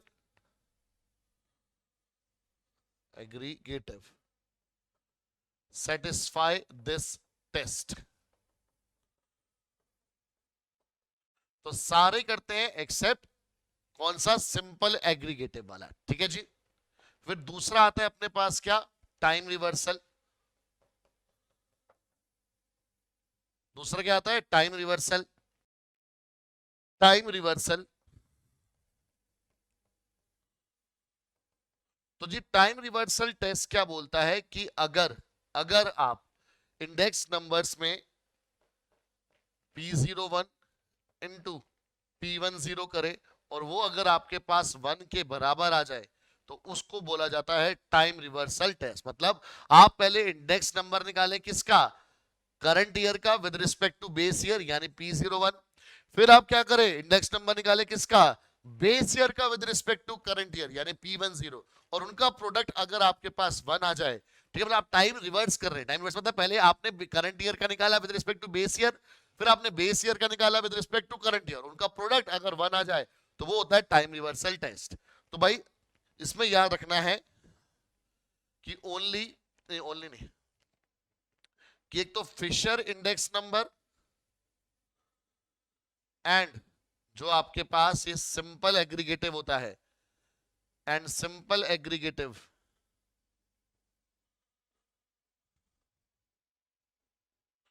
सेटिस्फाई करते हैं इसको, सेटिस्फाई दिस टेस्ट। तो भाई 2 टेस्ट है आपके पास, एक है यूनिट टेस्ट, ठीक है, और एक है टाइम रिवर्सल टेस्ट। तो यूनिट टेस्ट सारे सेटिस्फाई करते हैं एक्सेप्ट सिंपल एग्रीगेटिव, और टाइम रिवर्सल फिशर और सिर्फ क्या करता है, अपना सिंपल एग्रीगेटिव करता है। एंड अगर आप वर्किंग देखना चाहते हैं कि भाई कैसे करता है, तो देखो बेटा कि फिशर इंडेक्स नंबर अपने पास P01 क्या होता है, it is the geometric mean of what, Laspeyres, यानी कि P1 Q0 अपॉन में P0 Q0 इनटू व्हाट,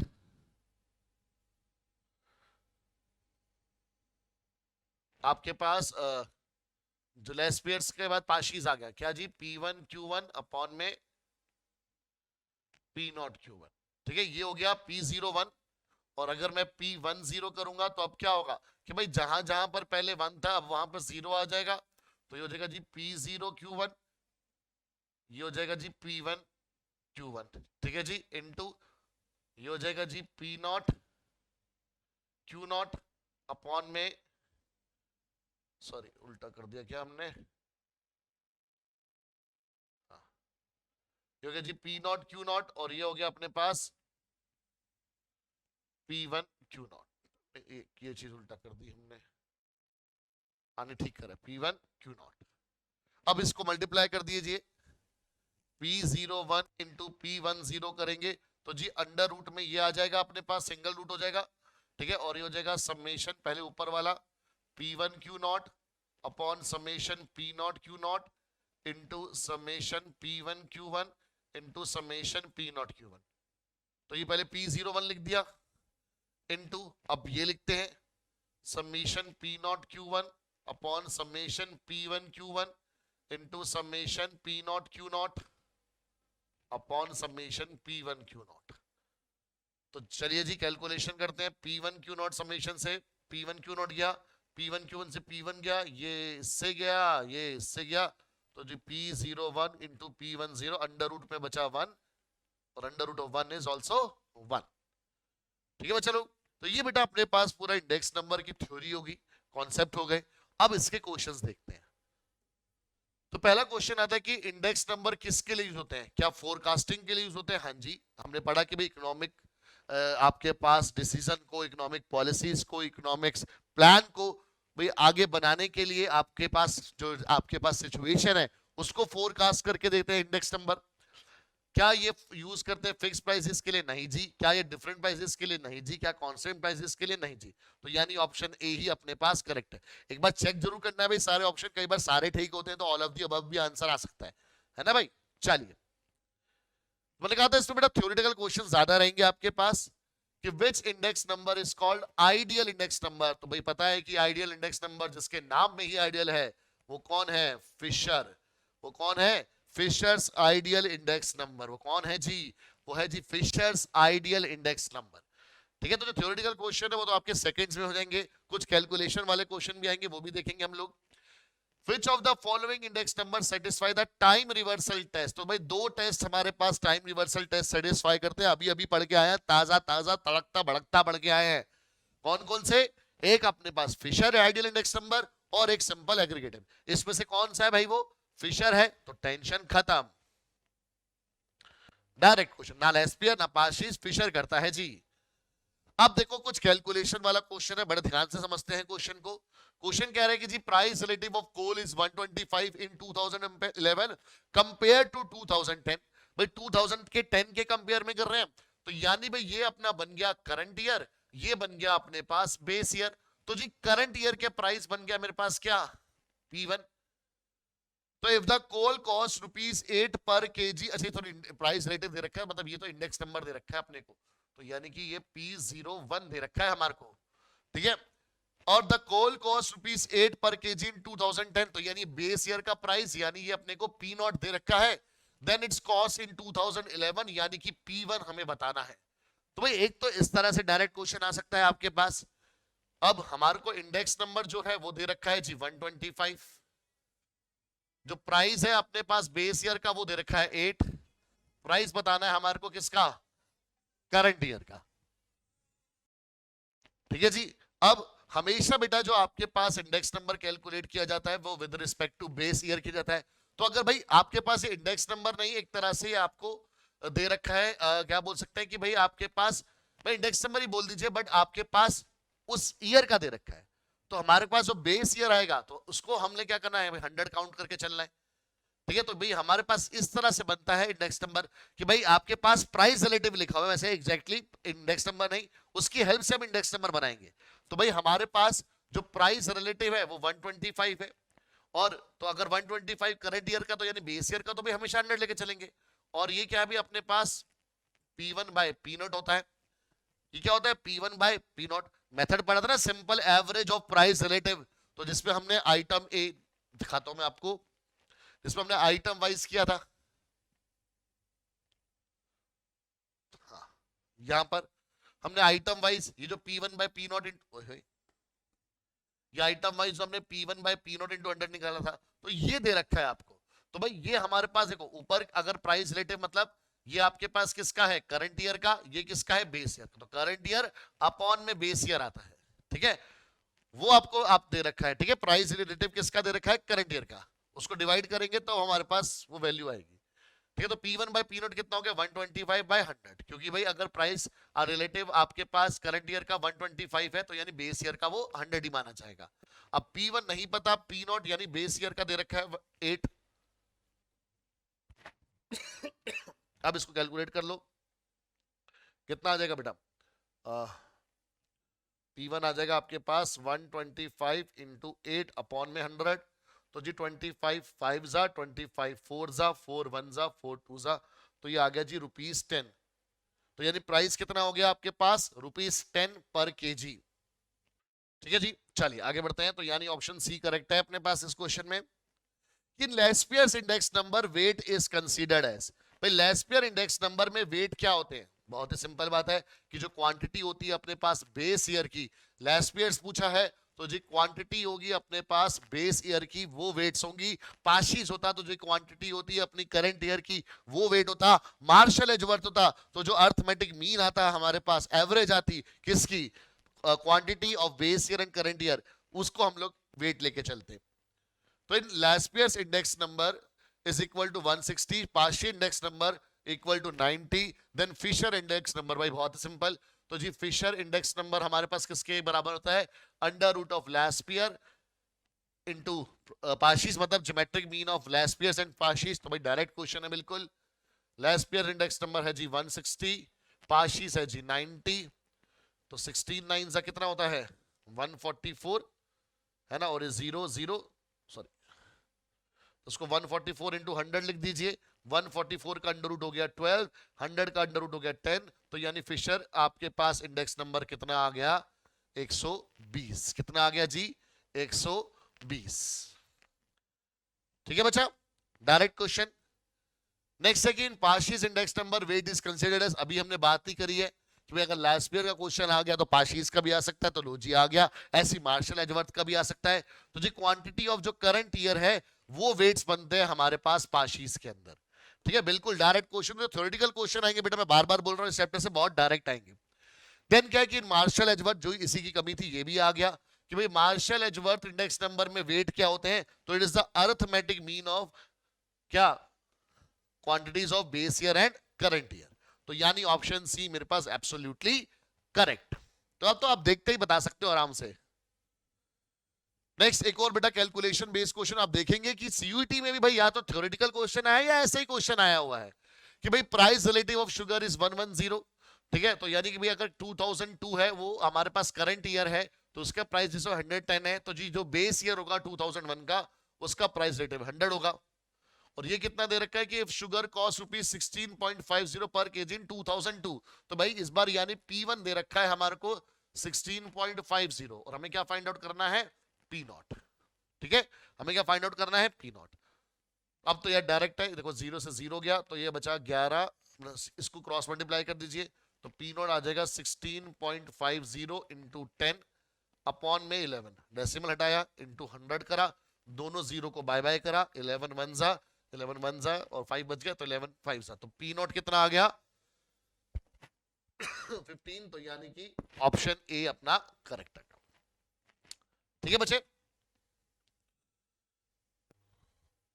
अब a weighted aggregate price index in which weight for each item is considered its base year quantity, भाई base year quantity देखो question घुमा के पूछ दिया, पहले डायरेक्ट पूछ रहा था कि लेस्पियर इंडेक्स नंबर में कौन सा आपके पास वेट होता है, अब क्या करा जी बता दिया जी वेट क्या है बेस ईयर क्वांटिटी, तो वो कौन सा होता है लेस्पियर्स, सिंपल एकदम, क्लियर बच्चा लोग। अब बेटा इंडेक्स नंबर खत्म होते हैं, अब टॉपिक स्टार्ट होता है किसका, टाइम सीरीज का, ठीक है। तो पहले अगेन इसकी थ्योरी पढ़ते हैं, ठीक है, कॉन्सेप्ट समझते हैं और फिर क्वेश्चंस देखेंगे और फिर लास्ट में हमारे सीयूटी के क्वेश्चन। तो अब क्या स्टार्ट करेंगे हम लोग, टाइम सीरीज को। तो बात करते हैं बेटा अब टाइम सीरीज की। तो पहले थ्योरी पढ़ते हैं कि the organize series of data on the basis of any measure of time is called time series, ठीक है। अब इसके इस लाइन से आपको इसकी प्रैक्टिकल जो क्या बोलते हैं कि इंपॉर्टेंस है या फिर इसका जो मतलब है वो समझ आना शुरू होगा कि time series is used in statistics. Pattern recognition, weather forecasting, earthquake prediction and astronomy. तो एस्ट्रोनॉमी के एग्जांपल से आप समझ सकते हैं बड़े आराम से कि भाई आपको पता है कि जो हमारी एस्ट्रोनॉमी है, ठीक है, वो सब डिपेंड करती है कि भाई आपके पास प्लैनेट की किस टाइम पर क्या पोजीशन है। ठीक है भाई, आपके पास कौन से प्लैनेट की कौन से तारीख पर क्या पोजीशन है। तो यानी कि with respect to time planet की पोजीशंस का एनालिसिस किया जाता है और उसके बेसिस पर प्रेडिक्शन की जाती है। वैसे ही वेदर फोरकास्टिंग में कि over a period of time जो आपके पास वेदर है उसके अंदर क्या क्या चेंज आ रहे हैं, चाहे वो चेंज आपके सीजनल हो सकते हैं, ठीक है, कुछ चेंज साइक्लिकल हो सकते हैं, कुछ चेंज आपके पास इरेगुलर हो सकते हैं कि भाई कहीं पर एकदम से फ्लड आ गई, ठीक है, कहीं पर एकदम से सूखा पड़ गया। कुछ साइक्लिकल है, मतलब हमें पता है कि भाई इस मौसम में हर बार इस टाइम पर बारिश होनी है। कुछ सीजनल है, मतलब भाई कुछ चेंजेस सीजन के हिसाब से आएंगे, भाई कभी गर्मी में ये होगा, सर्दी में ये होगा, बारिशों में ये होगा, स्प्रिंग में ये होगा। ठीक है, तो वो सारे जो बेटा हमारे पास क्या है, पैटर्न्स हैं, या फिर जो हम बोल सकते हैं वो पूरा जो हमारे पास टाइम के अकॉर्डिंग जो डाटा तैयार किया गया जिसको हम टाइम सीरीज बोल रहे हैं, उसके बेसिस पर आप क्या करते हो, ट्रेंड्स जनरेट करते हो। अर्थक्वेक भी ऐसे कि किस टाइम पर कहां पर कितने रिक्टर स्केल का अर्थक्वेक आया था, क्या उसका एपिसेंटर था, ठीक है, कितना देर दूर तक उसका इंपैक्ट पड़ा था, ठीक है, कितने सेकंड्स के लिए वो अर्थक्वेक आया था। तो भाई टाइम के हिसाब से, टाइम जोन्स के हिसाब से वो सब कैलकुलेट करके एक सीरीज फॉर्म की जाती है और फिर उससे ट्रेंड बनाए जाते हैं और फिर उस ट्रेंड्स के बेसिस पर एनालिसिस किया जाता है। तो ये सारा काम किसके थ्रू होता है, टाइम सीरीज के थ्रू होता है, जहां पर आप बेसिकली ट्रेंड्स कैलकुलेट करते हैं। ठीक है, अब जो कंपोनेंट्स होते हैं, जैसे कि मैंने आपको एग्जांपल दिया कि भाई हमारे पास जो वेदर है, हमारे पास वो साइक्लिकल भी हो सकता है, सीजनल भी हो सकता है, इरेगुलर भी हो सकता है। तो ऐसे ही हमारे पास कुछ कंपोनेंट्स होते हैं जिनको हम पढ़ते हैं। Correct, in time series data generally accept random fluctuations. The time series may show gradual shift to relatively higher or lower values over a long period of time.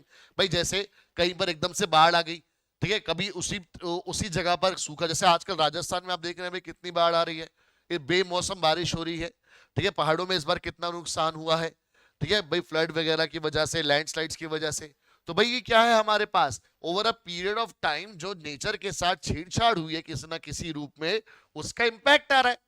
तो अगर आप टाइम की क्रोनोलॉजी के हिसाब से अगर आप चीजों को एनालाइज करेंगे तो आप बता सकते हैं कि भाई ये ट्रेंड क्यों आया, ऐसा क्यों हुआ है ना। The gradual shifting of the time series is called trend. ठीक है भाई, जो टाइम शिफ्टिंग हो रही है, मतलब कभी जहां पर सूखा पड़ रहा था अगर आज वहां बाढ़ आ रहा है, तो यानी कि जो आपके पास ट्रेंड आया है किसका, ग्रेजुअल शिफ्टिंग का, वो आप किसके हेल्प से पढ़ सकते हैं, टाइम सीरीज की हेल्प से पढ़ सकते हैं। अब इस टाइम सीरीज को पढ़ने के लिए चार कंपोनेंट की बेटा जरूरत पड़ती है। पहला होता है लॉन्ग टर्म ट्रेंड, ठीक है, जिसको आप लोग टी से डिनोट करते हैं, उसको आप सिर्फ ट्रेंड भी बोल लेते हैं। फिर आता है जी साइक्लिकल ट्रेंड, जैसे हमने बात करी, जो साइक्लिकल कंपोनेंट होता है, ठीक है, जो आपके पास over a period of time repeat होता है, तो इसको हम लोग सी से नोट करते हैं। फिर आता है जी सीजनल कंपोनेंट, जिसको हम लोग एस से नोट करते हैं, जो सीजन के अकॉर्डिंग होता है। फिर इरेगुलर कंपोनेंट, जिसको हम लोग आई से डिनोट करते हैं। ये सारी नोटेशंस है इन सारे कंपोनेंट की, कि लॉन्ग टर्म ट्रेंड को आप टी से नोट करते हो, साइक्लिकल ट्रेंड को आप साइक्लिकल कंपोनेंट बोल दो या साइक्लिकल ट्रेंड बोल दो, उसको आप कैपिटल सी से डिनोट करते हो, सीजनल कंपोनेंट को आप कैपिटल एस से डिनोट करते हो, और इरेगुलर कंपोनेंट को आप कैपिटल आई से नोट करते हो। ठीक है, तो ये सारे सिंबल्स याद रखने, क्योंकि इससे बेस पर क्वेश्चन आएंगे भी हमारे पास। तो ये हमारे पास बेटा चार कंपोनेंट्स या ट्रेंड बोलो, जिनके बेसिस पर हमारे पास टाइम सीरीज के मॉडल्स तैयार किए जाते हैं। ठीक है, जो किसी भी सिचुएशन में आपको एक ट्रेंड या फिर एनालिसिस प्रोवाइड करने के लिए हेल्प करते हैं। अब क्या मॉडल्स है भाई, दो मॉडल्स हमको पढ़ने, एक होता है एडिटिव मॉडल और एक होता है मल्टीप्लिकेशन मॉडल। मोटी मोटी बात अगर मैं करूं, बहुत सिंपल सा थ्योरेटिकल टॉपिक है कि ये जो चारों कंपोनेंट पढ़े हैं, अगर इन चारों कंपोनेंट का अगर एडिशन कर देंगे तो वो हमारे पास कहलाता है क्या, एडिटिव मॉडल। और जो हमारे पास जो टोटल हमारे पास ओरिजिनल वैल्यू आती है उसको हम कैपिटल ओ से नोट करते हैं। और मल्टीप्लिकेटिव मॉडल क्या कहता है कि अगर आप इन्हीं चारों कंपोनेंट का प्रोडक्ट कर देंगे तो जो हमारे पास मॉडल आएगा, जो ओरिजिनल कंपोनेंट आएगा, वो हमारे पास क्या कहलाएगा, कैपिटल ओ से डिनोट किया जाएगा, और वो मल्टीप्लिकेटिव मॉडल कहलाया जाएगा। तो the following are the two models we generally use for the decomposition of time series into four components। भाई जो आपने over a period of time जो डेटा तैयार करा है, उसको आप चार कंपोनेंट्स जो हमने पढ़े हैं उनमें बांट सकते हैं। एक तो भाई जो लॉन्ग टर्म हुआ है, एक जो साइक्लिकल हुआ है, एक जो सीजनल हुआ है, और एक जो इरेगुलर हो गया। ठीक है जी, The objective is to estimate and separate the four type of variation to bring at the relative effect of each on the overall behavior of time series. For example, जैसे बेटा केदारनाथ में फ्लड्स आई थी, मैं एक सिंपल सा example लेके चल रहा हूँ वेदर फोरकास्टिंग के ऊपर, कि जैसे केदारनाथ में फ्लड्स आई थी, तो एक तो देखा गया कि भाई पिछले 5-10 सालों में भाई लॉन्ग टर्म में क्या क्या चेंजेस आए हैं उस एरिया में, ठीक है, कि भाई देखा गया कि आपके पास वहां पे टूरिज्म एक्टिविटी बहुत ज्यादा बढ़ गई, कंस्ट्रक्शन एक्टिविटी बहुत ज्यादा बढ़ गई, पॉपुलेशन का जो वहां पर एक्यूमुलेशन था, ठीक है, वो ज्यादा बढ़ गया। अब यहां पर देखा गया कि जी ये साइक्लिकल है, मतलब हर साल जिस टाइम दर्शन के लिए आपके द्वार खुलते हैं उस टाइम पर थोड़े से जो आपकी पॉपुलेशन है वहां पर ज्यादा रहती है। भाई उससे क्या होता है कि अपना जो कार्बन डाइऑक्साइड का एक्सेल है हमारे ह्यूमन बींग्स द्वारा या फिर एनिमल्स द्वारा वो बढ़ जाता है।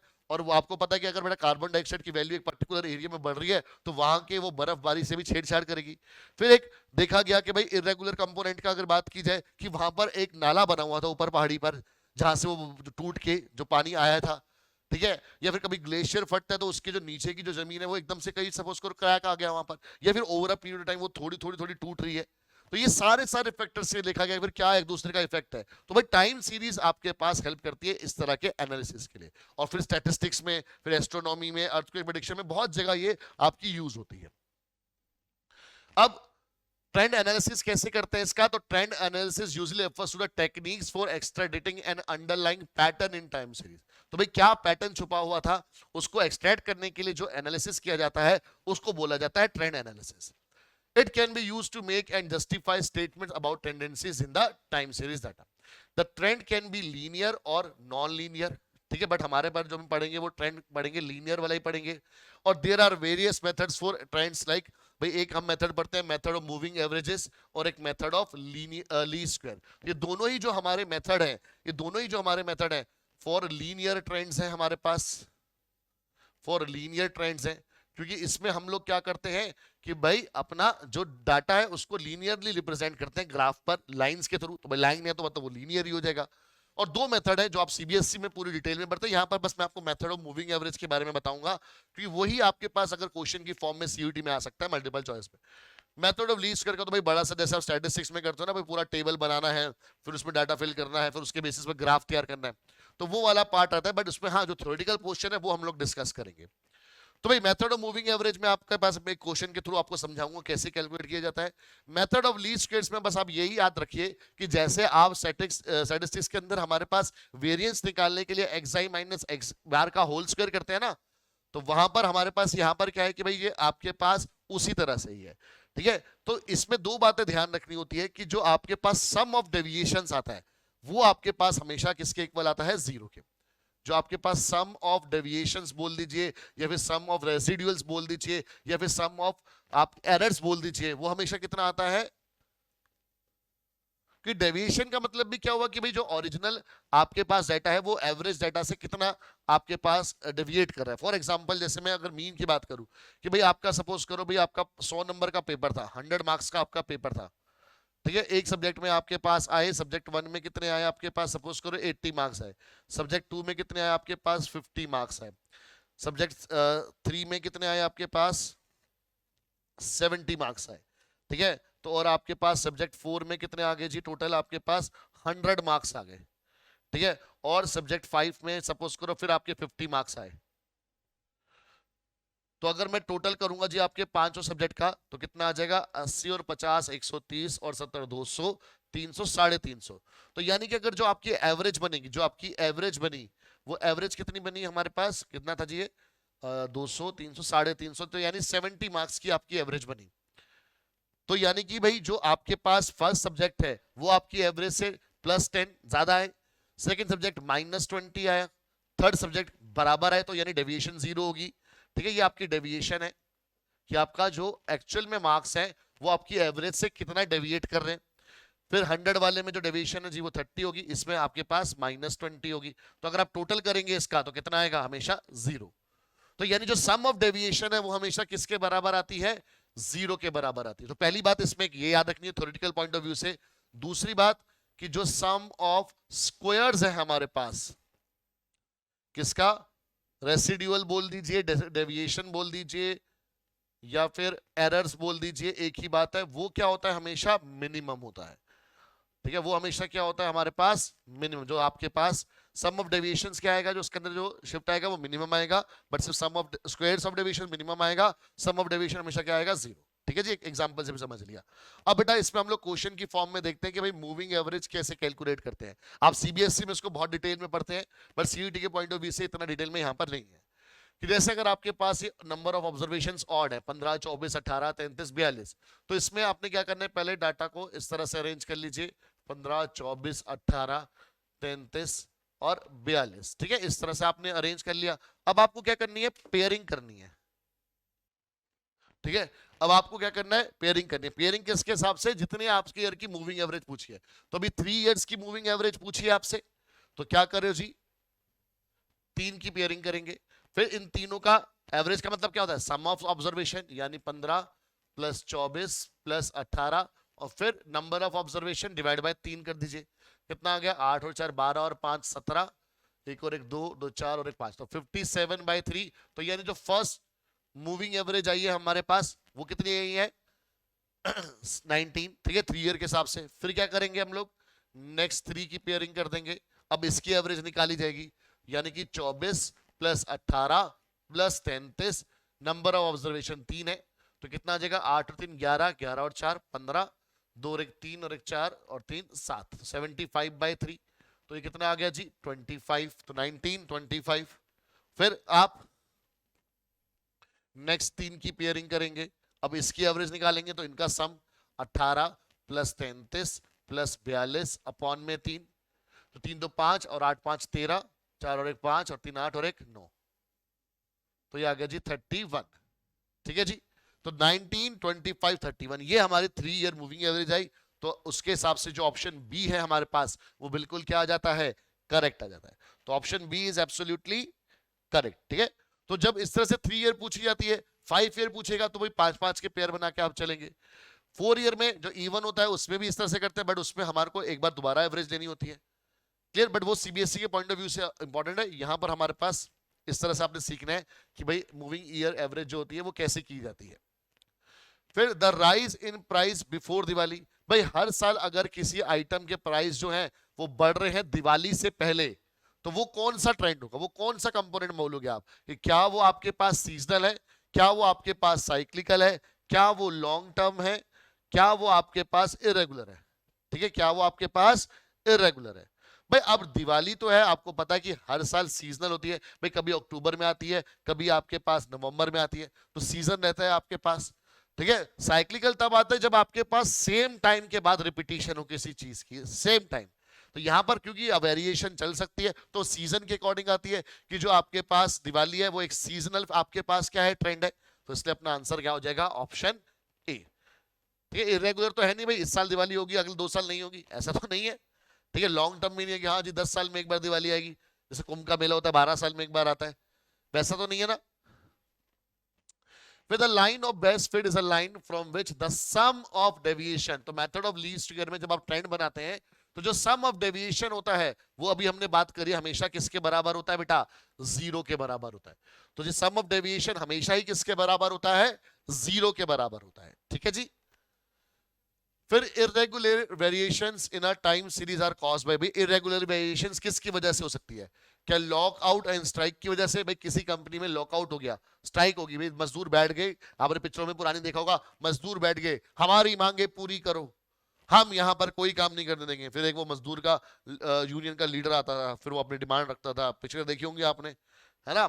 तो वो लॉकआउट एंड स्ट्राइक की वजह से, हाँ जी हो सकता है भाई आपके पास इरेगुलर वेरिएशन है। कोई एपिडेमिक आ गया, भाई कोरोना सबसे बड़ा एपिडेमिक, ठीक है ना, उसने क्या करा, सबके जो आपके पास काम धंधे उनको उथल पुथल कर दिया, है ना। तो एपिडेमिक्स, फ्लड से भी आपके पास क्या है, इरेगुलर वेरिएशन आ सकती है। तो भाई सारे ही ठीक लग रहे हैं, तो यानी कि ऑल ऑफ द अबव हमारा आंसर हो सकता है। तो इससे बेटा हमेशा सारे ऑप्शंस को टटोला जरूर करो, ये नहीं कि सिर्फ भाई आपने पहला ही पढ़ा उसको टिक कर दिया, हो सकता है कि लास्ट में ऑल ऑफ द अबव भी हो, तो उसका भी ध्यान रखना है आपको। फिर बोला गया if the 6 years are denoted by A B C D E then 3 year moving average. तो अब आपको बेटा पता है पहले क्या करेंगे, a plus B plus C divided by 3, तो ये सही है, ये सही है, ये ऑप्शन गलत हो गया क्योंकि ये ए सी डी है, तो ये भी सही है। तो पहले में तो अभी अपने पास सिर्फ एक ही ऑप्शन रिजेक्ट हुआ। नेक्स्ट क्या होगा, बी सी डी का पेयर बनेगा B plus C plus D by 3, तो ये ठीक है, ये रिजेक्ट हो गया क्योंकि यहाँ पर सी प्लस डी प्लस ई है, ये भी ठीक है। फिर किसका होगा जी, सी डी ई का होगा, तो C plus D plus E by 3, ये ठीक है। ये गलत हो गया क्योंकि सी डी ई की जगह पर सी डी एफ आ गया, तो यानी अपने पास ऑप्शन ए करेक्ट आ गया। तो हाँ, इस तरह से आपके पास थ्योरेटिकल क्वेश्चन आ सकता है। नेक्स्ट, कि 6 इयर्स आर, डोंट मेरे ख्याल में बेटा यहाँ पर क्वेश्चन में कुछ गड़बड़ है, इसको हम चेंज कर देते हैं। हाँ, prosperity, recession and depression in business is an example of, तो भाई किस चीज का एग्जांपल है ये हमारे पास, प्रॉस्पेरिटी, रिसेशन, फिर डिप्रेशन है।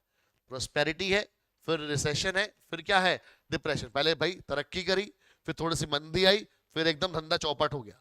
तो ये क्या है हमारे पास, एक साइक्लिकल ट्रेंड है। किसके कंपोनेंट है अपने पास, साइक्लिकल ट्रेंड के, ठीक है, इरेगुलर तो है नहीं। भाई आपने देखा होगा बड़े बड़े बिजनेस में क्या होता है, पहले एकदम से तरक्की में जाते हैं, फिर थोड़ा सा बिजनेस धीमा बढ़ता है और फिर एकदम से नीचे।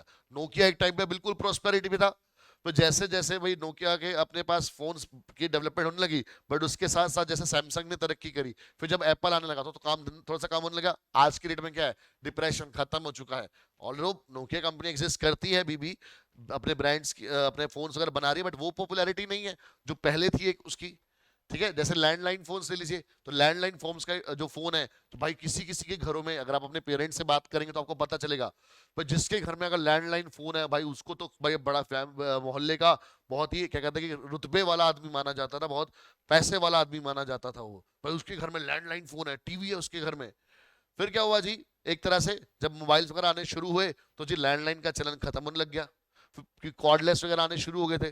फिर आज के डेट में आप देखते हो भी सर जनरली ऑफिस वगैरह में ही लैंडलाइन का चलन है, घरों में तो कितना कम हो गया, तो डिप्रेशन आ गया, मतलब बिजनेस एक्टिविटी बिल्कुल कम होगी। तो एक साइक्लिकल ट्रेंड है ये, जो एक पैटर्न में फॉलो होता है।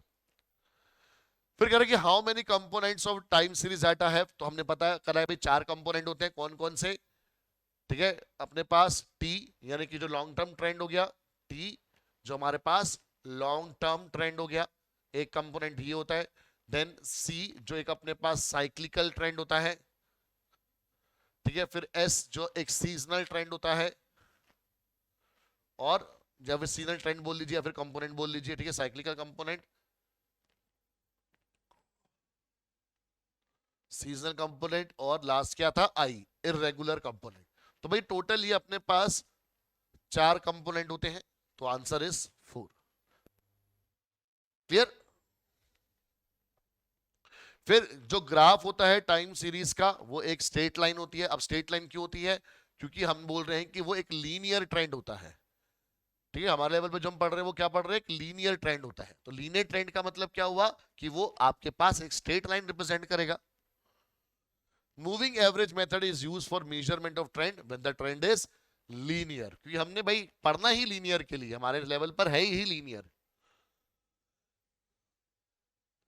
The most commonly used mathematical method for measuring the trend, तो most commonly method कौन सा है हमारे पास जो सबसे ज्यादा यूज होता है, that is method of least square। ठीक है, तो ये थ्योरेटिकल बेटा पार्ट है, इसको याद रखना। सबसे ज्यादा जो आप यूज करते हो क्या यूज करते हो, method of least square. Because moving average में क्या है, दिक्कत तब आनी शुरू हो जाती है जब आपके पास अगर 3 ईयर मूविंग पूछ रहा है, 4 ईयर मूविंग, तो इवन ऑड के चक्कर में वहां पे दिक्कत आनी शुरू हो जाती है। इसलिए मेथड ऑफ लीस्ट स्क्वायर वाला मेथड सबसे कॉमन है और जो आप सबसे ज्यादा यूज करते हो। तो the best fitted trend line is one for which the sum of square of residual और एरर इज, तो इस बार सम की बात हो रही है और सम ऑफ स्क्वायर्स की बात हो रही है। तो अगर सिर्फ सम ऑफ रेसिडुअल्स या फिर सम ऑफ डेविएशंस है तो वो हमेशा 0 होता है, और सम ऑफ स्क्वायर्स हमेशा क्या होता है बेटा, मिनिमम होता है। क्या होता है हमेशा, मिनिमम होता है। क्या होता है हमेशा, मिनिमम होता है। ठीक है जी। विद दिस बेटा आपके पास जो हमारे पास टाइम सीरीज का टॉपिक है वो भी कवर अप होता है। अब देखते हैं जी इस साल सीयूईटी में कौन कौन से प्रश्न आए इस टॉपिक से। तो अब देखेंगे बहुत ही जेन्युइन और बहुत ही सिंपल प्रश्न आए हमारे पास, ठीक है। एक एक करके देखते हैं। क्वेश्चन है बेटा कि आपको एक डेटा दे रखा है, ठीक है, जिसमें आपके पास बेस ईयर के प्राइजेस दे रखे हैं जिसको हम लोग पी नोट बोलते हैं, करंट ईयर के प्राइजेस दे रखे हैं, P1 दे रखे हैं। अब सिर्फ वेट बोला हुआ है, क्वांटिटी नहीं बोला। तो वेट बोला है तो यानी कि जी W दे रखा है हमारे को। आपको क्या करना है जी, वेटेड एग्रीगेटिव मेथड, तो यानी वेटेड एग्रीगेटिव इंडेक्स नंबर आपको फाइंड आउट करना है, ठीक है, तो भाई वेटेड एग्रीगेटिव बोला है, कुछ अलग से नहीं बोला कि पाशीज, नैस्पियर, फिशर इस तरह से करके, तो ऑब्वियस सी बात है क्वांटिटीज की बात नहीं, सीधा वेट रहेंगे।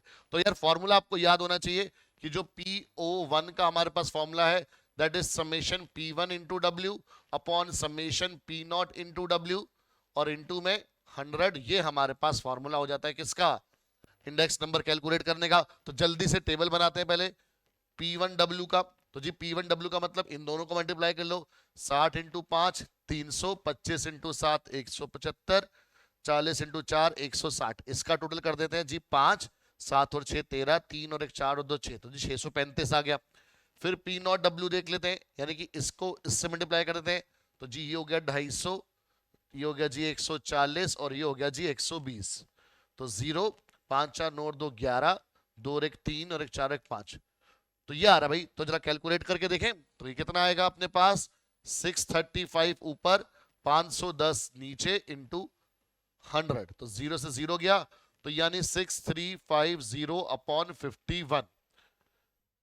ठीक है भाई, अब डिवाइड भी नहीं हो रहा तो अपना कैंसिल आउट नहीं हो रहा, तो आपको डिवाइड करना पड़ेगा 6350। अब यार सीए में तो कैलकुलेटर मिलता है बट सीयूईटी में नहीं मिलता, तो कैलकुलेशन वाला काम करना पड़ेगा। तो देखिए जी 51 आ गया, 3 में से 1 गया 2, 6 में से 5 गया 1, 125 हो गया, फिर 2 सा हो जाएगा 102, 5 में से 2 गए 3, तो ये 230 आ गया। अब 51 4 सा होता है, 4 कम 4 4 पंजे 20, तो अब यहीं से पकड़ लेंगे कि यार 124.50 वाली ऑप्शन करेक्ट है। तो भाई जैसे हमारे पास फाइनेंशियल मैथ्स में भी था कि कई बार पूरी कैलकुलेशन करने की जरूरत नहीं पड़ती, आपके पास डायरेक्ट हो जाता है, तो वही चीज बेटा हमने यहां पर भी यूज करी। चलिए अब नेक्स्ट क्वेश्चन पर आते हैं कि which of the following statements are correct. तो आप देख सकते हैं कि एक थ्योरेटिकल क्वेश्चन है कि क्या index number free from units होते हैं, यस, तो ऑप्शन ए करेक्ट है। तो यानी कि भाई सी ऑप्शन और डी ऑप्शन वही रिजेक्ट होगी क्योंकि इनमें ऑप्शन ए नहीं है। फिर कि index number represent specialise average in percentage, yes, तो बी ऑप्शन भी करेक्ट है, इसमें बी है ही नहीं, पूरा क्वेश्चन पढ़ने की जरूरत ही नहीं है, यही अपना आंसर है। तो ये स्मार्ट वर्क करना है आपने। अगर आप चाहे देखना चाहते हैं भाई P01 क्या बराबर होता है समेशन P0 अपॉन में समेशन P1 के, जी बिल्कुल गलत, बिल्कुल ही गलत। ये तो बराबर होता है किसके, ये गलत हो गया, किसके, P1 summation P1 by summation P0 होता है हमेशा, कि अगर मैं P01 की बात कर रहा हूं तो सी वाला गलत हो गया, सी वाला गलत होते ही भाई ये तीनों गलत हो गए। अगर आपको डी पढ़ना है तो पढ़ो, वरना तो आपको जरूरत नहीं है कि आप लोग ऑलरेडी ऑप्शन मार्क कर चुके होंगे कि index numbers are helpful in formulating and adopting appropriate economic policy, yes, हमने स्टार्टिंग में इसके यूजेस पढ़ दिए थे, इसलिए पढ़ाए थे, क्यों बेटा क्वेश्चन में आते हैं। देन इस टाइप का क्वेश्चन भी हमने करा हुआ है कि the wholesale price index of rice in 2018 compare to 2014, तो जो 2018 है वो करंट ईयर हो गया, 2014 अपना बेस ईयर हो गया, उसका प्राइस रेटिव दे रखा है, तो यानी जी 150 बाय 100 आ गया अपने पास क्या, P1 by P0। The cost of rice were ₹16 per KG इन 2014, तो यानी ये बेस ईयर का प्राइस हो गया। आपको बताना है कि 2018 में प्राइस क्या है, यानी कि करंट ईयर का प्राइस बताना है। तो जी ये कैंसिल हो गया, 5 3 सा 5 2 सा, तो जी 3/2 बराबर आ गया किसके, P1/16 के, 2 1 सा 2 8 सा, तो जी P1 कितना आ गया, ₹24। तो बेटा अगर कैलकुलेशन बेस्ड क्वेश्चन भी इस टॉपिक से आता है तो बहुत ही आसान आता है। 2 क्वेश्चन आप देख चुके हैं और इसको मिला के ये 3 क्वेश्चन हमारे पास आए थे CUET 2023 में, उनकी क्वेश्चन आईडी भी जी ऊपर लिखी हुई थी। अब होमवर्क में जी आपको प्रैक्टिस करनी है क्या, MCQs of index number and time series।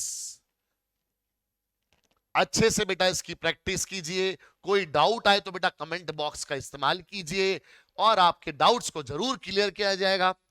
But doubts रहेंगे नहीं क्योंकि टॉपिक बहुत सिंपल और हमने इन डेप्थ कवर भी करा है। तो एक बार फटाफट रिवाइज कर लेते हैं भाई, इंडेक्स नंबर्स क्या होते हैं। इंडेक्स नंबर हमारे पास स्पेशलाइज्ड एवरेज है, ठीक है, जो स्पेशलाइज्ड एवरेज है जिसके थ्रू आप रिलेटिव चेंज को मेजर करते हो एज अ रेशियो और एज अ परसेंटेज। अब मेथड ऑफ कंस्ट्रक्शन हम अगर शॉर्ट में रिवाइज कर ले तो भाई हमारे पास 2 मेथड है, एक सिंपल जिसके मतलब कि कोई हमारे पास वेट असाइन नहीं होता, और एक होता है हमारे पास वेटेड जिसको हम लोग कोई वेट असाइन करके देते हैं। सिंपल में भी फिर 2 है, एक सिंपल एग्रीगेटिव और एक simple average of price relative. ठीक है, फॉर्मूले ऑलरेडी हम लोग पढ़ चुके, ठीक है। वेटेड भी बेटा दो टाइप के हैं, एक वेटेड एग्रीगेटिव।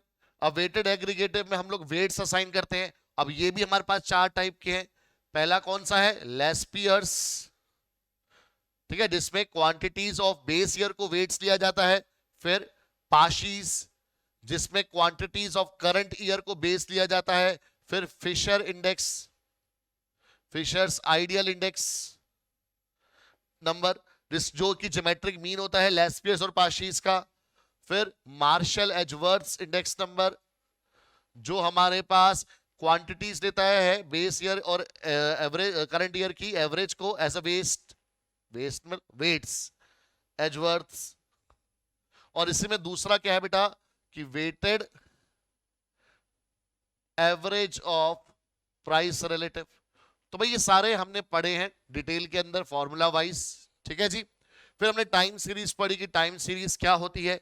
देन कंपोनेंट्स क्या होते हैं, तो चार कंपोनेंट होते हैं, T C S I, long term trend, cyclical, और अपने पास सीजनल और कौन सा, इरेगुलर। तो जो हमारे पास एडिटिव मॉडल होता है, एडिटिव मॉडल में ये सारे कंपोनेंट, एडिटिव मॉडल में जब ये सारे कंपोनेंट्स आते हैं तो ओरिजिनल वैल्यू हमारे पास जो आती है वो इन चारों कंपोनेंट्स का एडिशन आती है। और वही मल्टीप्लिकेटिव मॉडल में जब इन ओरिजिनल वैल्यू निकालनी होती है हमारे को, तो वो इन चारों कंपोनेंट का मल्टीप्लिकेशन होती है। तो भाई ये अपने पास एक समरी होगी। तो विद दिस बेटा थैंक यू बच्चा लोग अगेन एक अमेजिंग सेशन को अटेंड करने के लिए। बहुत अच्छे से आई होप आपने सुना होगा और अच्छे से चीजों को समझा होगा। अब बेटा क्वेश्चन प्रैक्टिस करके इसको अपना स्पीड अप कीजिए क्वेश्चंस को और एक्यूरेसी बढ़ाइए। मिलते हैं बेटा फिर अपनी नेक्स्ट वीडियो में। आप अच्छे से पढ़ते रहिए और कोई भी अगर आपको दिक्कत आ रही है अप्लाइड मैथ्स के डोमेन में सीयूटी के पॉइंट ऑफ व्यू से तो कमेंट में बताइएगा जरूर। Take care everyone, have a nice day ahead.